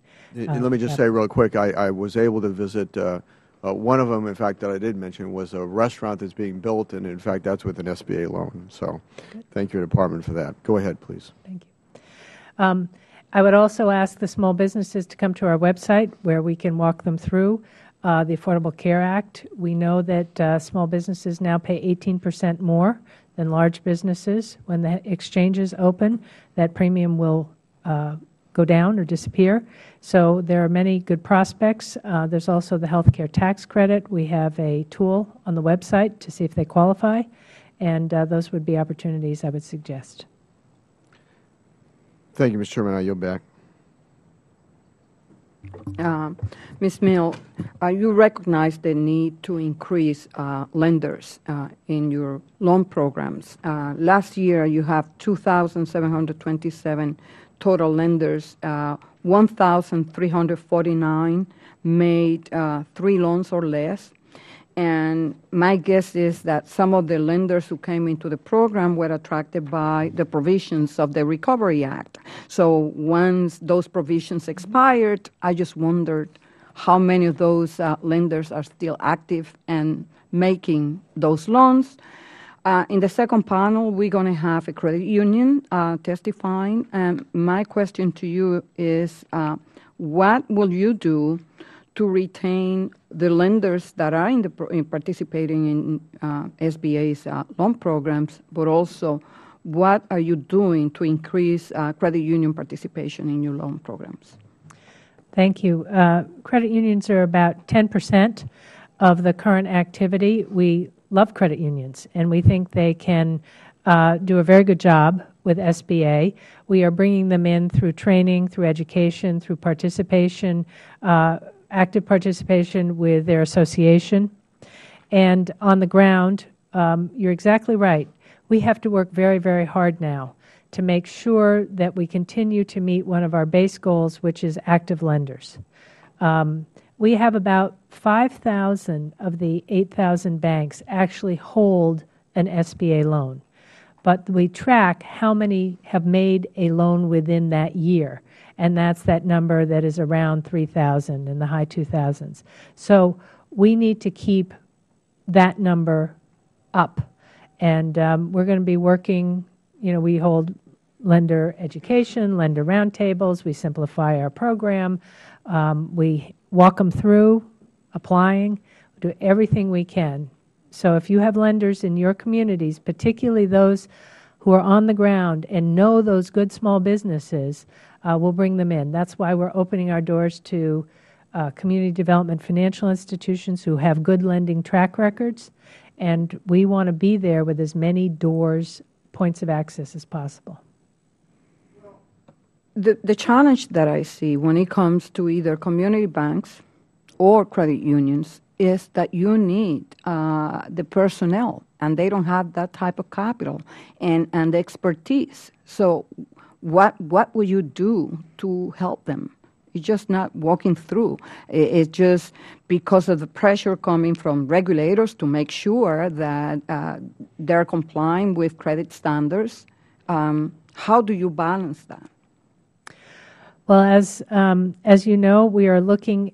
We have a product for a lender that's only going to make 1 or 2 or 3 or 4 loans that allows them to use much more of their own documentation, and that product we continue to streamline so that they are able to come into our program without undue burden.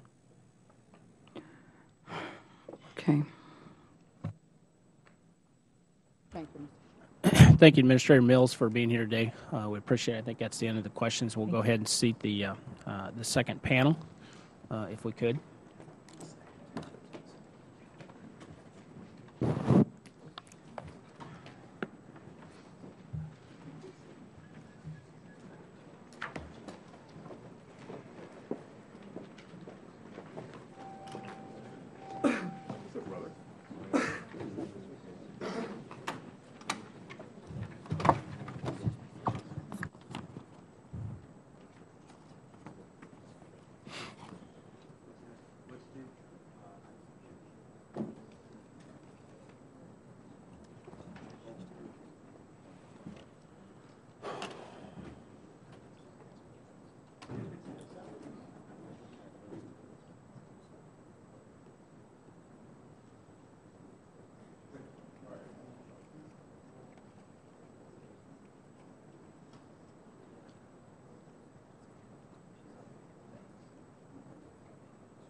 It's still taking forever. I've got friends that have gotten SBA loans. It takes them forever to do that.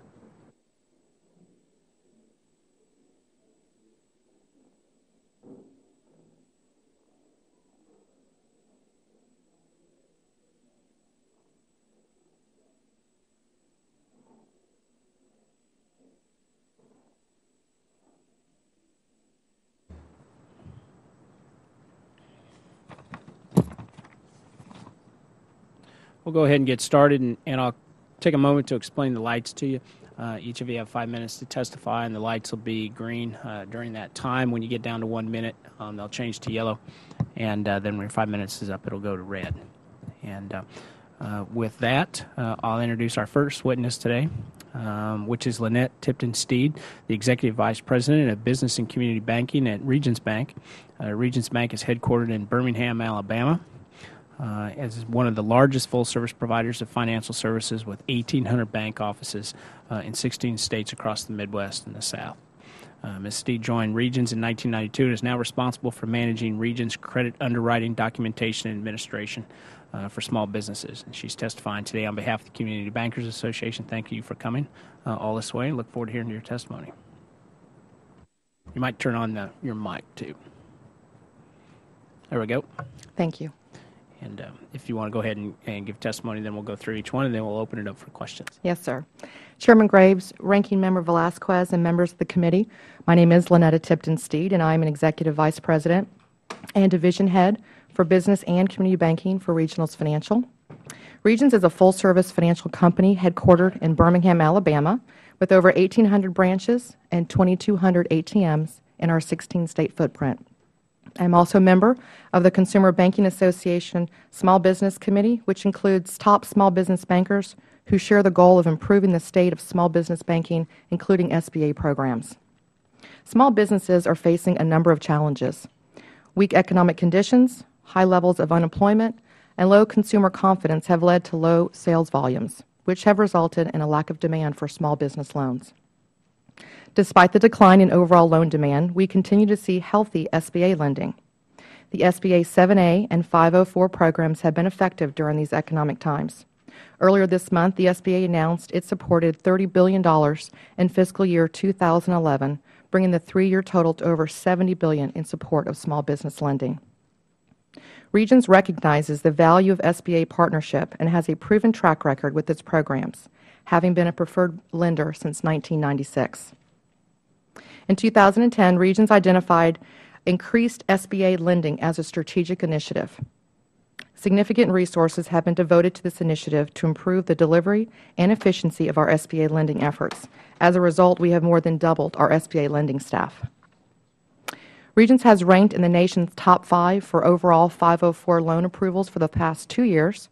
We've also dramatically increased our 7A lending over the past year by 82%. In addition to the SBA 504 and 7A programs, Regions participated in the America's Recovery Capital Loan Program when it was in place, and recently added the Export Working Capital and Export programs as well.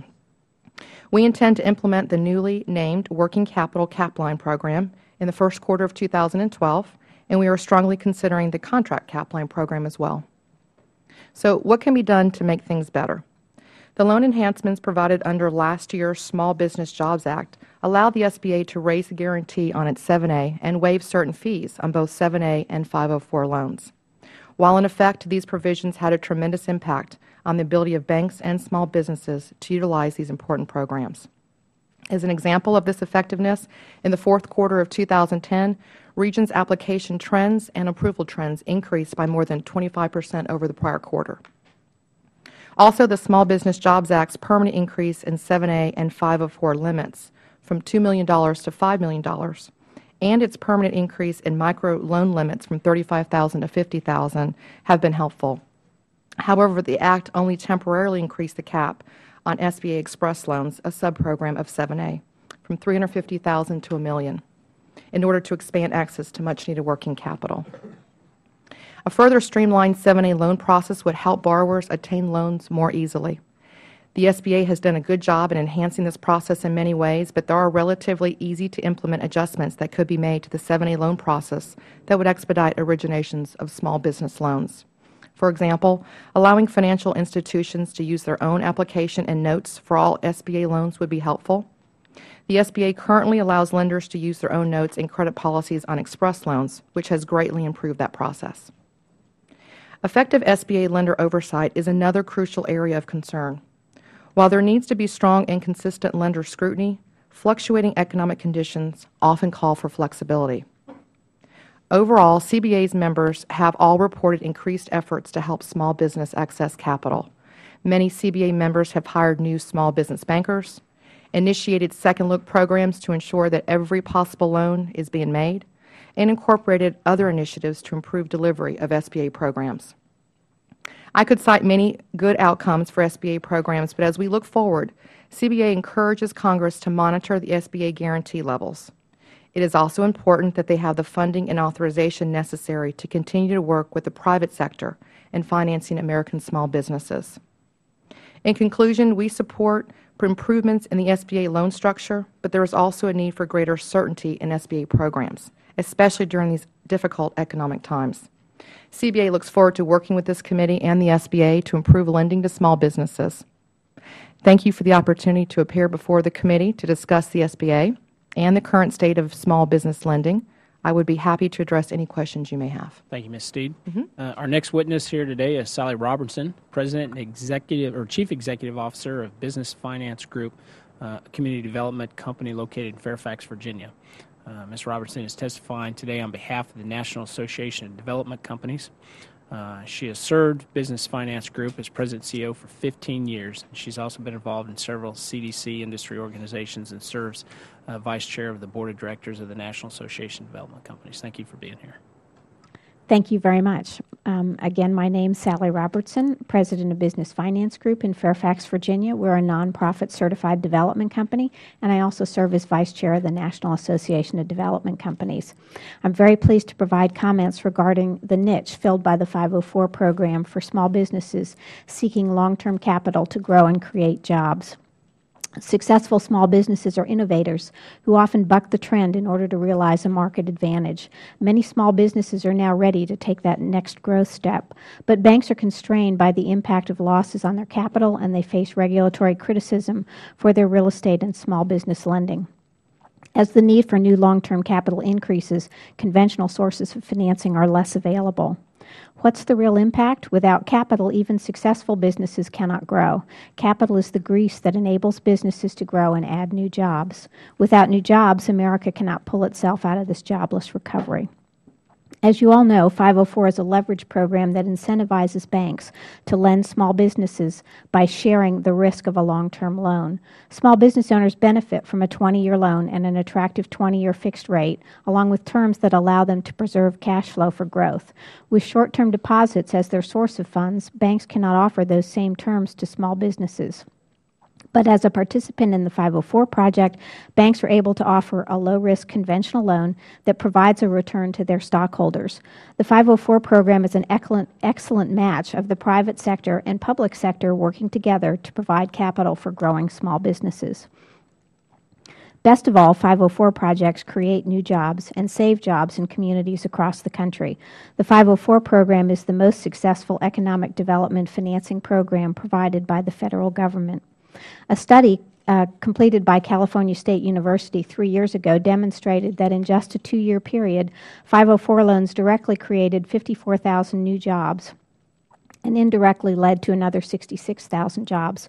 Further, for every dollar SBA spent to operate the 504 program, federal, state, and local governments realized $94 in new tax revenues.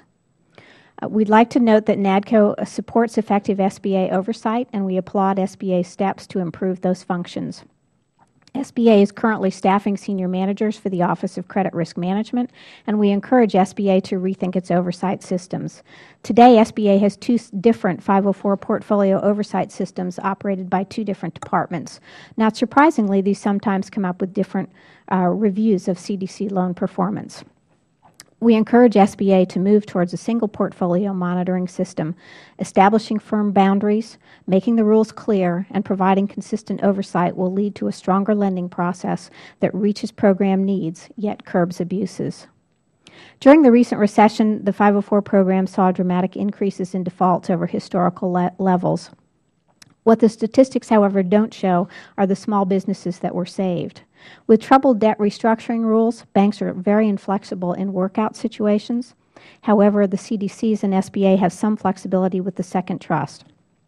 These successful workout situations have resulted in a business surviving that might otherwise have failed, resulting in more lost jobs and a fragile economy. The 504 program has become one of the most successful and largest economic development programs in the federal government. By leveraging its guarantee authority and private sector capital, SBA has directly assisted in the creation of millions of jobs through more than $150 billion in 504 first mortgages by banks and 504 second mortgages by CDCs. The public-private partnership is a unique program feature that encourages the investment of private capital in growing small businesses. The value of the 504 program can also be seen in successful small businesses who have used the 504 program to finance their next level of growth. Every CDC in every state can provide stories of small businesses who would not have achieved their current success without the ability to use the 504 program. And as we begin to climb out of this terrible recession, there are many small businesses whose continued existence is a result of successful workouts hammered out by CDCs and SBA on their behalf. We are excited to be working closely with a skilled and innovative SBA management team to look carefully at how the 504 program can continue to be relevant and beneficial to future small businesses. We hope that this effort will lead to improved oversight, improved processing, and more flexibility to encourage more banks and borrowers to participate in the 504 loan program. Small businesses that are nimble and forward-thinking will lead us out of this recession by creating the new jobs we need. Let's help them do it sooner. Working together, we can get America working. Our thanks to Chairman Graves, Ranking Member Nydia Velazquez, and the committee for your leadership and support for America's small business. Thank you. Mr. Shabbat. Thank you very much, Mr. Chairman. I'm pleased to welcome to the committee this afternoon a constituent of mine from Cincinnati, Ohio, Roger Davis. Mr. Davis is co-founder and managing director of North Creek Mezzanine, a small business investment company located in our community. Mr. Davis is testifying on behalf of the Small Business Investor Alliance, the Industry Association for Small Business Investment Companies. Mr. Davis has 25 years of experience in the banking sector, including commercial banking, real estate, leveraged finance, direct equity, and fund investing, to name but a few areas of his expertise. We welcome you here this afternoon, Mr. Davis. Look forward to your testimony. Thank you, Congressman Shabbat, and thank you to the rest of you for giving me the chance to talk today. I'm proud to represent the Small Business Investor Alliance. As Congressman Shabbat pointed out, that is the old NASBIC, so for those of you who don't recognize the name. My name is Roger Davis. I'm co-founder and managing partner of North Creek. We're a $70 million SBIC fund located in Cincinnati, and to put that in perspective, that puts us at the smaller end of the range for SBIC funds, and frankly, we think that's a good thing. We can focus on smaller companies. My partner, Barry Peterson, and I are lifelong bankers to small businesses, and when Provident was sold in 2004, we set off to create a fund dedicated to lending and investing in small businesses, really continuing what we love to do at the bank. The credit crunch in 08 and 09 really served as a catalyst for the creation of our fund. Our research quickly led us to the SBIC program for several reasons. We were comfortable with the regulatory oversight and licensing process. The program is targeted exclusively towards small business, where we felt there was really the greatest need. And it could amplify our private capital through the use of low-cost leverage from the SBA debenture program. To me, the SBIC program is a perfect example of a public-private partnership that works. So in the spring of 2010, we opened our doors for business. The biggest surprise I think that Barry and I have experienced so far has been the overwhelming response to the nation's small business need for capital. We've reviewed over 350 business plans from company owners nationwide seeking capital. We originally thought that we would see a lot of companies losing money that frankly didn't deserve the capital, but it's been quite the opposite. There are many companies that we've been unable to help that we would have liked to. Unfortunately, for most small businesses, the traditional credit markets remain constrained or closed altogether. I have a few thoughts on why that's still the case. Many companies reside in the workout area of the banks because their revenues and profits declined in the recession. And until that backlog clears, these companies will have a very difficult time growing, as all cash flow will be dedicated to paying down the bank debt. I kind of call this the hangover from the credit crunch. Bank consolidation, although there hasn't been as much in recent years, continues to have a negative impact on lending to small business. As a former banker, I understand the need for process, ratios, systems, credit scoring, but for us it's about meeting management teams, listening to the story, and determining if they deserve the capital. Regional and small community banks are helping, but it's not enough. So herein lies the value of the SBIC program and a firm like North Creek. In a year and a half, we've made 7 loans to 5 companies. These companies are located in Cincinnati, Ohio, Austin, Texas, Elkhart, Indiana, Boulder, Colorado, and Sanford, Florida. I find this statistic remarkable myself when we put this data together, but these 5 companies have added over 200 new jobs in really less than a year. That's a 20% increase over their base employment. You can see the impact on a management team that now has the capital to grow.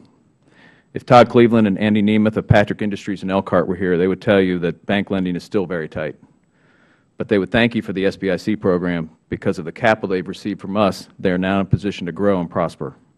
Randy and Rick Gerard of Gerard Environmental Services in Florida would tell you that the capital they've received from North Creek now puts them back on offense, and they can now take advantage of growth opportunities in the market. Troy Augustine of iNet Interactive in Cincinnati would tell you that the acquisitions he's made to more than double the size of his company would not have been possible without the SBIC program and North Creek. Just a few thoughts on the future of the program. We need to make sure we keep successful fund managers in the program, and Congressman Shabat's Bill 3219 will help by raising single and family fund limits. What happens is, as funds grow, they bump up against single and family fund limits, and those need to be kept modernized to keep up with funds as they grow so we keep them in the program. Secondly, we need to make sure banks continue to be active investors in the program. Banks have been longtime supporters of SBICs. It's a great partnership where we can work with their lending staff and they can work with us. Let's make sure they stay in the program in a big way. And lastly, I just want to make sure you understand that by raising taxes on carried interest for small fund managers like me, the only impact will be that I'll have less capital to put into small businesses. The management fee that we earn pays for the overhead of the business, and we only make money on the carried interest if our companies prosper and grow. So, thank you. Mr. Chairman, it's my pleasure to introduce to the committee Mr. Garnet Brindle. He is the President and CEO of Corning Federal Credit Union, located in Corning, New York. He's testifying today on behalf of the National Association of Federal Credit Unions, a leading advocate of America's credit unions and all of their members. Welcome. Good afternoon, Chairman Graves, Ranking Member Velasquez, and members of the committee. My name is Gary Grinnell, and I am testifying today on behalf of NAFCU. We appreciate the opportunity to participate in this discussion regarding financing programs under the Small Business Administration. At Corning Credit Union, we have a well-diversified business lending portfolio with minimal delinquencies. For the last 2 years, we have been recognized as the top small community lender by the Small Business Administration in the 34 counties that make up the SBA district in which we are located. We started our business services program in 2006 and have been an important source of funding for small businesses in our areas ever since. During the recent economic downturn, many banks in our markets stopped lending to their clients. Corning Credit Union has been able to fill the void and provide these businesses with the funding they need to continue to grow and create jobs.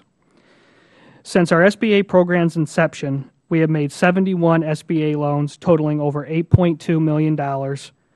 Our average SBA loan is about $116,000. We participate in the SBA 7A, SBA Express, and Patriot Express loan programs. Many of our SBA loans are for entrepreneurs wanting to start a new business and create new jobs.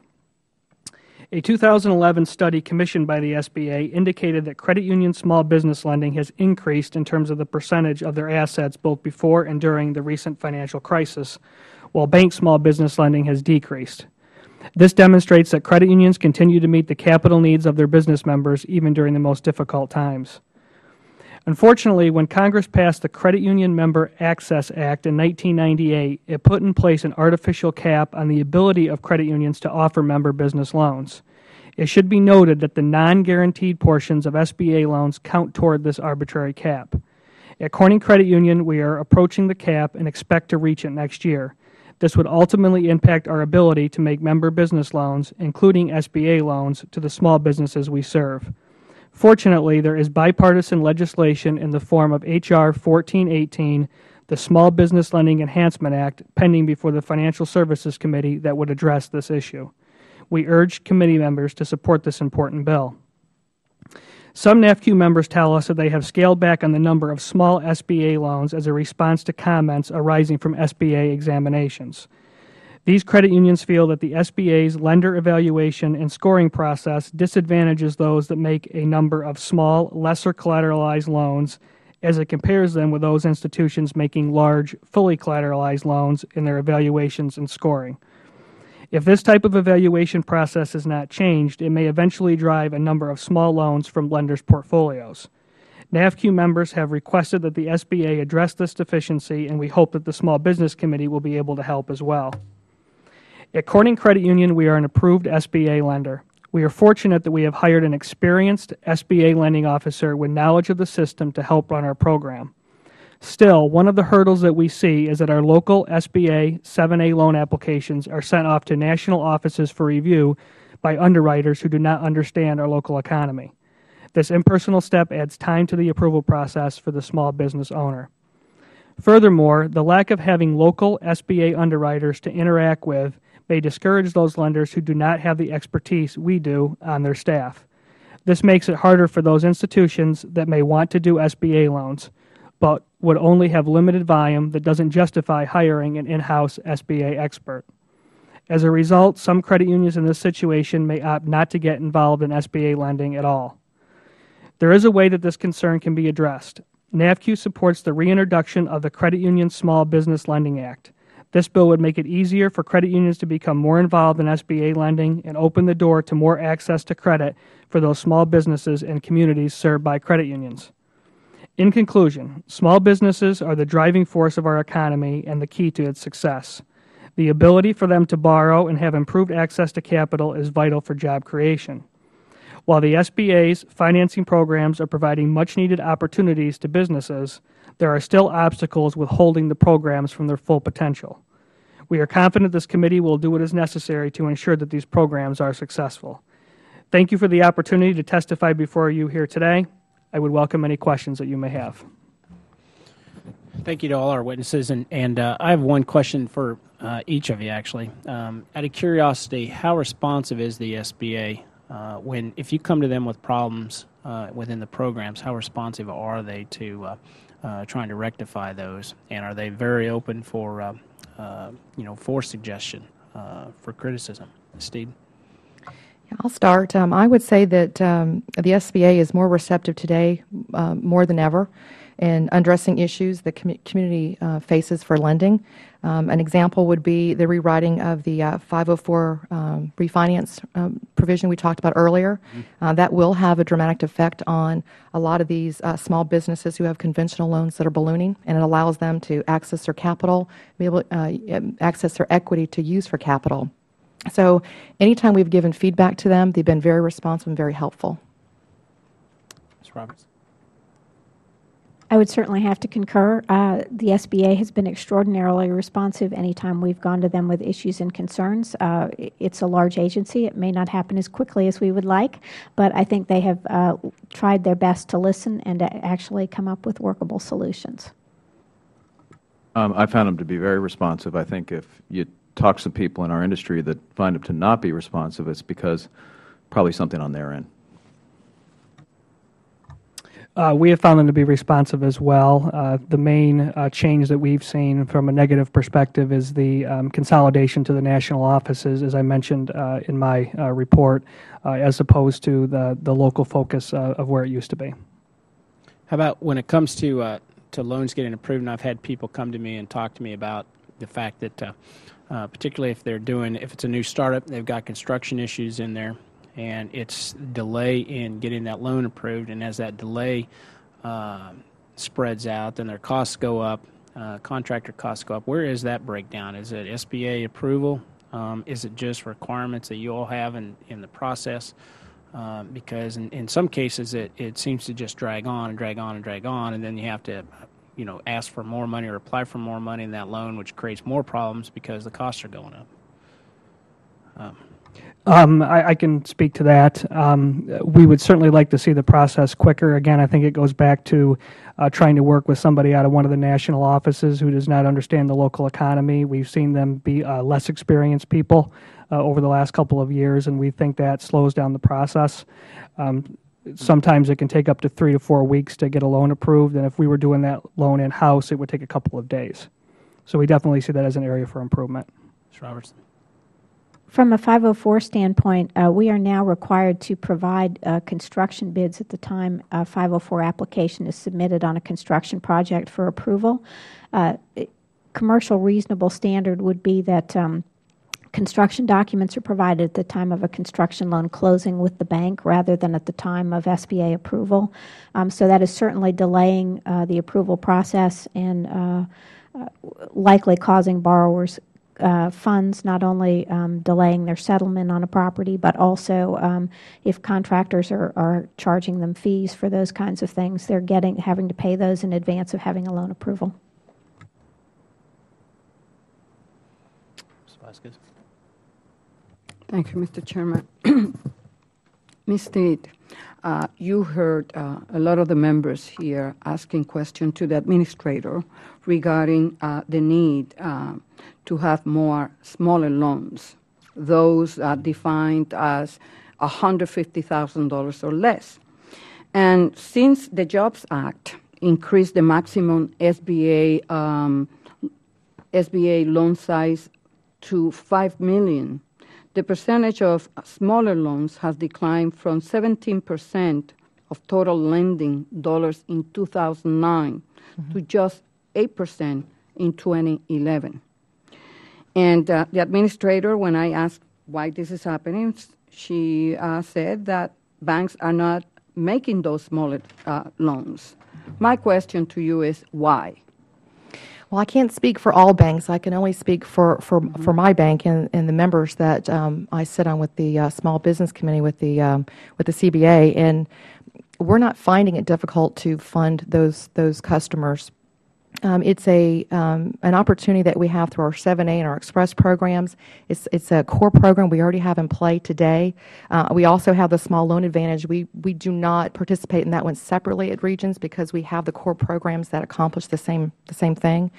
So we're not finding that to be a challenge. It's just a matter of incenting them to kind of get in the game, make sure they have the business plan to support the credit. The SBA loans that your bank make, what is the percentage of smaller loans? I don't have $150,000 or less. I don't have that off the top of my head. Would you be able to submit that to us? I absolutely could do Thank that for you. Yes, ma'am. Ms. Robertson, last week, the SBA released final rules for the 504 refinancing program that would allow CDC lenders to make loans in excess of $12.5 million with no requirement that they create a single job. And as we all know, with this jobless economy, the challenge that we have is job creation. So given that fact, was it a good idea for the agency to abandon this critical element of the 504 program? I think the intention here is to save businesses that might not be able to find financing, or alternatively provide a financing structure that's more appropriate to the business, improving their cash flow so that hopefully they can then add jobs. The intent of the program 504 always been economic development and job creation. And to me, this flies in the face of the original purpose of 504. The fact that it requires to create jobs doesn't take away the debt refinancing. Even if you tell me, well, it didn't create new jobs, but at least we are preserving. Mr. Davis, the SBIC program has had proven success at helping later stage businesses, but has struggled to reach early stage and startup firms since the participating securities program was eliminated. Are there ways that the debenture program could be adapted to help meet the needs of earlier stage businesses? Well, I think the first comment, the debenture program, because it has a current pay interest feature, we need to be sure that we have portfolio companies that are paying our investments current. Now, some SBIC firms could take lower leverage, and so they could sprinkle in some additional equity investments that could go towards more early stage. But the classic 2-to-1 leverage, which we are, it's really incumbent upon us to stay away from those. We need to be financing companies that are just going to the next level. So I think lower leverage could be an avenue. And maybe, some just relook at what was wrong with the participating securities program, and look at it retrospectively and say, what could we have done differently? So, thank you. Mr. Brunel, in your testimony, you emphasized the continued need for credit, especially among businesses who are seeking smaller loans. Do you believe that the SBA large banks lenders overemphasize more profitable loans, like loans to establish businesses with larger credit, greater credit needs, to the detriment of smaller firms? Well, in terms of our credit union, we like to make small loans to help our members, and I think credit unions in general like to make small loans. We have seen very strong demand throughout the entire financial crisis. As I mentioned before, we're almost at our member business loan cap, and we're going to have to stop lending. From what we've heard from our members, the banks have turned them away. We've helped some entrepreneurs get started with very small loans that the banks were not interested in, and those members are now hiring additional individuals, additional employees in our communities, and making a real positive impact in our communities. Yeah. Ms. Steed, I do have some numbers here about how your bank increased by 58% in terms of the average of your loan by 146. And it seems to me that you are making much larger loans at the expense of smaller loans. And I will encourage the bank, at least when you're doing 7A loans, that you tackle the gap that exists. Because you have a responsibility. You are participating on a program that is guaranteed by the federal government, and the same is true with a lot of the other banks. Ms. Robertson, beginning this year, taxpayers will be paying $90 million to subsidize 504 loans. In the past, some CDCs have provided their executive staff with salaries and benefits that defy their supposed status as a nonprofit companies. And I just would like to hear, we know that the IG did an investigation. What is it that your members are doing, your companies doing to ensure that this type of practice doesn't take place anymore? You have executives making, or at least that was making $800,000 in salaries. So I would like to hear what you're saying, because we have to protect the taxpayers' dollars. Absolutely. I think our trade association is extraordinarily concerned about those practices. We've provided guidance to our members on IRS requirements for nonprofits, on board governance. We've talked to SBA about oversight and enforcement. Unfortunately, the trade association is not really an enforcement or police vehicle, but is doing its best to provide training to members on those topics. Well, training and to have that discussion, because I know that you cannot enforce how much salary you're going to provide any of the executive, but it's a good PR that it might benefit the entire association. Absolutely. Thank you. Mr. Mulvaney. Thank you, Mr. Chairman. A few quick questions just to clarify, make sure I heard correctly the first time through. Ms. Steed, did you say that your organization had doubled SBA lending staff over the course of the last period of time? Yes, sir. Do they specialize in SBA lending, or are they doing SBA lending part of the time and then regular commercial lending the rest of the time? No, they specialize in SBA lending. It's a build-out for underwriting, paralending, packaging, everything, so that the process is streamlined. We're re-educating our relationship managers out in the field with this new, we have this streamlined process, because that is a negative connotation. We heard it earlier today when Administrator Mills was speaking, is it's cumbersome. So what we're trying to do as an industry and as a bank is streamline it so when you have opportunities, you don't have to reinvent the wheel every time. So that is dedicated SBA. And I guess one of the things that Regions is a large bank. They have presence in my district. They are a regional bank. They're good folks, right? I mean, I'm from South Carolina, so Yeah. y'all have a presence there. Yes. And I guess what I'm struggling with is here's my question. In your opinion, has SBA lending gotten to the point where it's so complex that you have to do that in order to do it in a cost-effective manner? I think the impression is, that is the impression for your borrowers out there and the bankers. So re-educating them is important. You can streamline it. You just have to get back out and re-educate, because that perception is out there. Gotcha. Thank you very much. You also mentioned, I think, that the SBA now allows you to use your own notes. Is that right? For the 70 Express program. And we're suggesting that could be something we could look at for all of the core programs to streamline it. And I used to do some corporate work Tell folks why that's important. You don't have to duplicate your efforts. It's one application, one time. It goes through the process easier.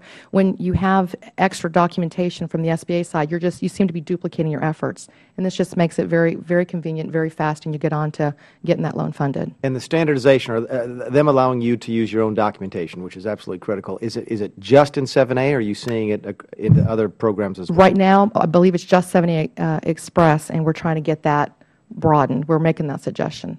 Gotcha. Thank you very much. Mr. Grinnell, you said that some of your members, and again, I come from an area, textile communities, very strong credit union presence where I'm from, and you said that some of your members have scaled back on their smaller loans. Is that correct? Did I hear that right? I said that the number of loans and so forth. Well, we have very strong demand. We're continuing to make a very large number of small loans as a credit union. What I've heard from other credit unions is based on the way that the SBA does their risk ratings, and it doesn't really compare apples to apples. It compares institutions that do a lot of small loans with institutions that do very few large loans. And based on that, so if you have if you have more small loans that go past due, that can basically hurt your rating. So it could potentially discourage institutions from making the smaller loans. Is there a fix to that? Yeah, I believe they should change the risk rating system. And give me an example. I'm not familiar with the risk rating system that they use. Well, first of all, I should say that that's also what we've heard with talking with other credit unions and other NAFQ members. As a credit union, Corning Credit Union, we have not had a particular challenge with this issue. So I'm not an expert on exactly what needs to change, but we have definitely heard that it just doesn't make. Just common sense approach. You're comparing apples to you're not comparing apples to apples. Gotcha. Mr. Davis, I think I heard you say that there was some level of consolidation going on within your industry, and that I think you said that led to less small business lending. Is that accurate? The statistics probably may or may not support that. What it does, though, is it significantly changes it. In what fashion? Well, for example, if you have fewer assets, a service company, for example, a lot of the larger banks now, they will be happy to give you an asset-based loan. Very simple, very easy to standardize. So it's different. I'm sure the large banks would say we are making small business loans, but they're not making small business loans to companies that have a wrinkle in their past, and boy, a lot did. I call asset light companies, service companies, specialty manufacturing companies. Those are very difficult for the large banks to make. So, again, we're in the market day in, day out. We are finding, I'll give you an example. We had a portfolio company of ours that went out to the market, great company, very light in terms of assets. They went out to 10 banks, got one proposal. Great company, but it just didn't fit the box. So if you don't fit the box, you're in trouble. And so you're going to need a firm like us to step in and work with a bank that can do a small piece that is simple, straightforward, and doesn't have a wrinkle to it. Thanks very much. Thank you, Mr. Chairman. Thank you very much, Mr. Chairman. Mr. Davis, I said a couple questions. First, how will an increase in the SBA leverage limits for SBICs as proposed in the legislation that we've introduced, the H.R. 3219, as you had mentioned, how will that affect the ability to provide capital to more small businesses? Well, what happens, so you get fund managers like ourselves. This is our first fund. It's a $70 million fund. If we're successful, and I hope we are, and I'm confident we will be, we'll go out for a second fund. We'll probably be able to raise more capital in the second fund, so our family of funds can start bumping up into an aggregate limit that the SBIC program currently has. In addition, there are single aggregate limits, and so there's a lot of successful fund managers that start in the SBIC program, and then they graduate out of it and move on to a non-SBIC program. And as they move out, they may or may not stick with small business. They may move on. So by expanding that family of funds limit, you will keep more managers dedicated to small business. Thank you.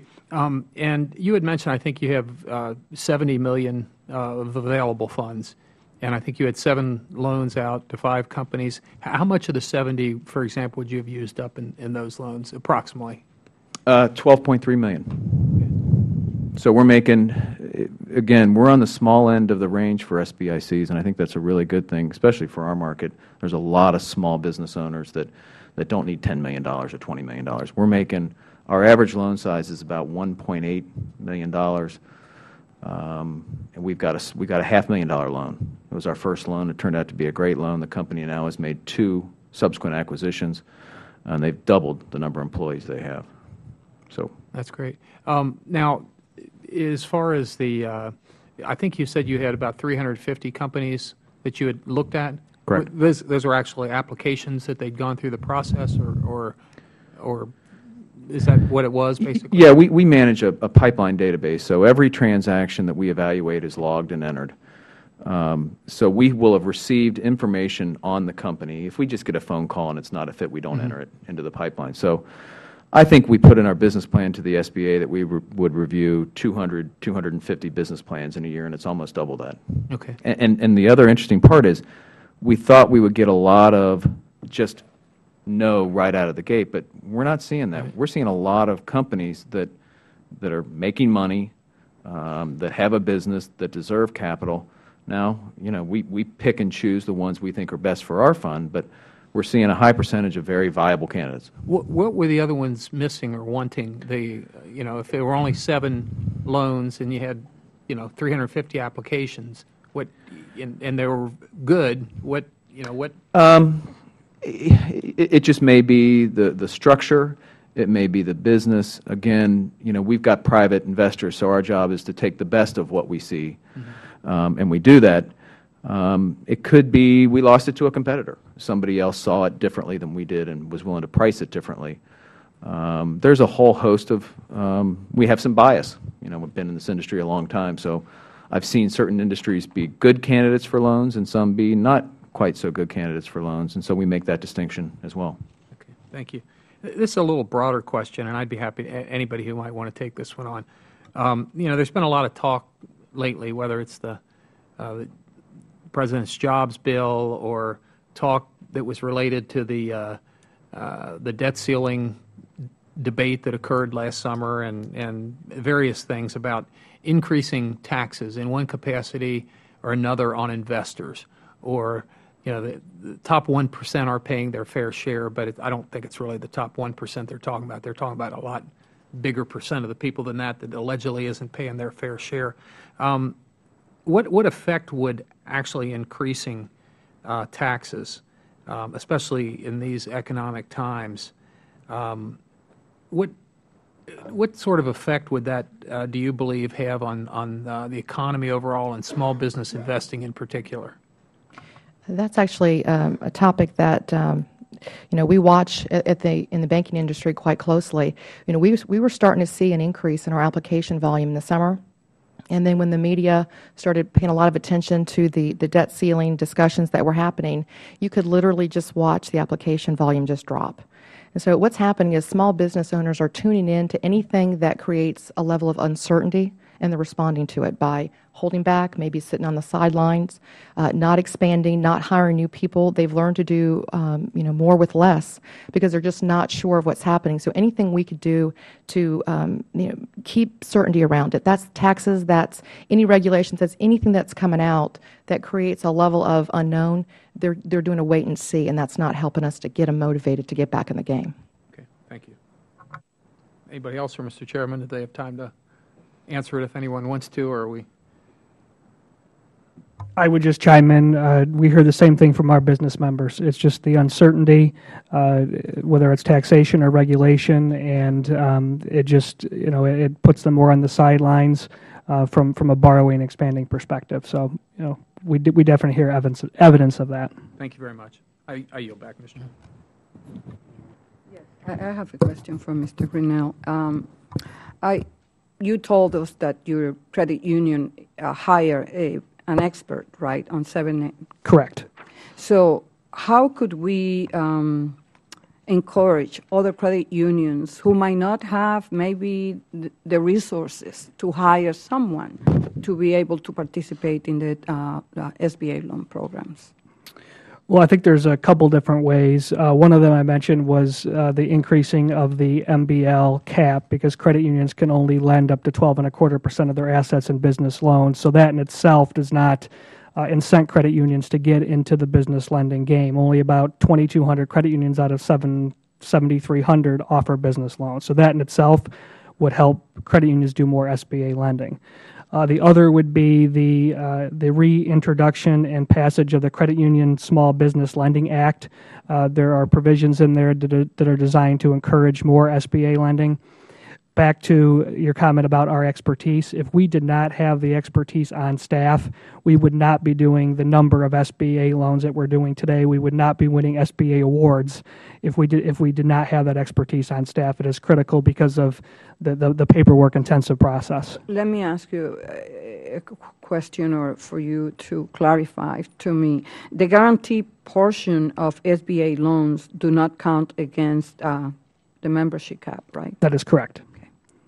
Thank you.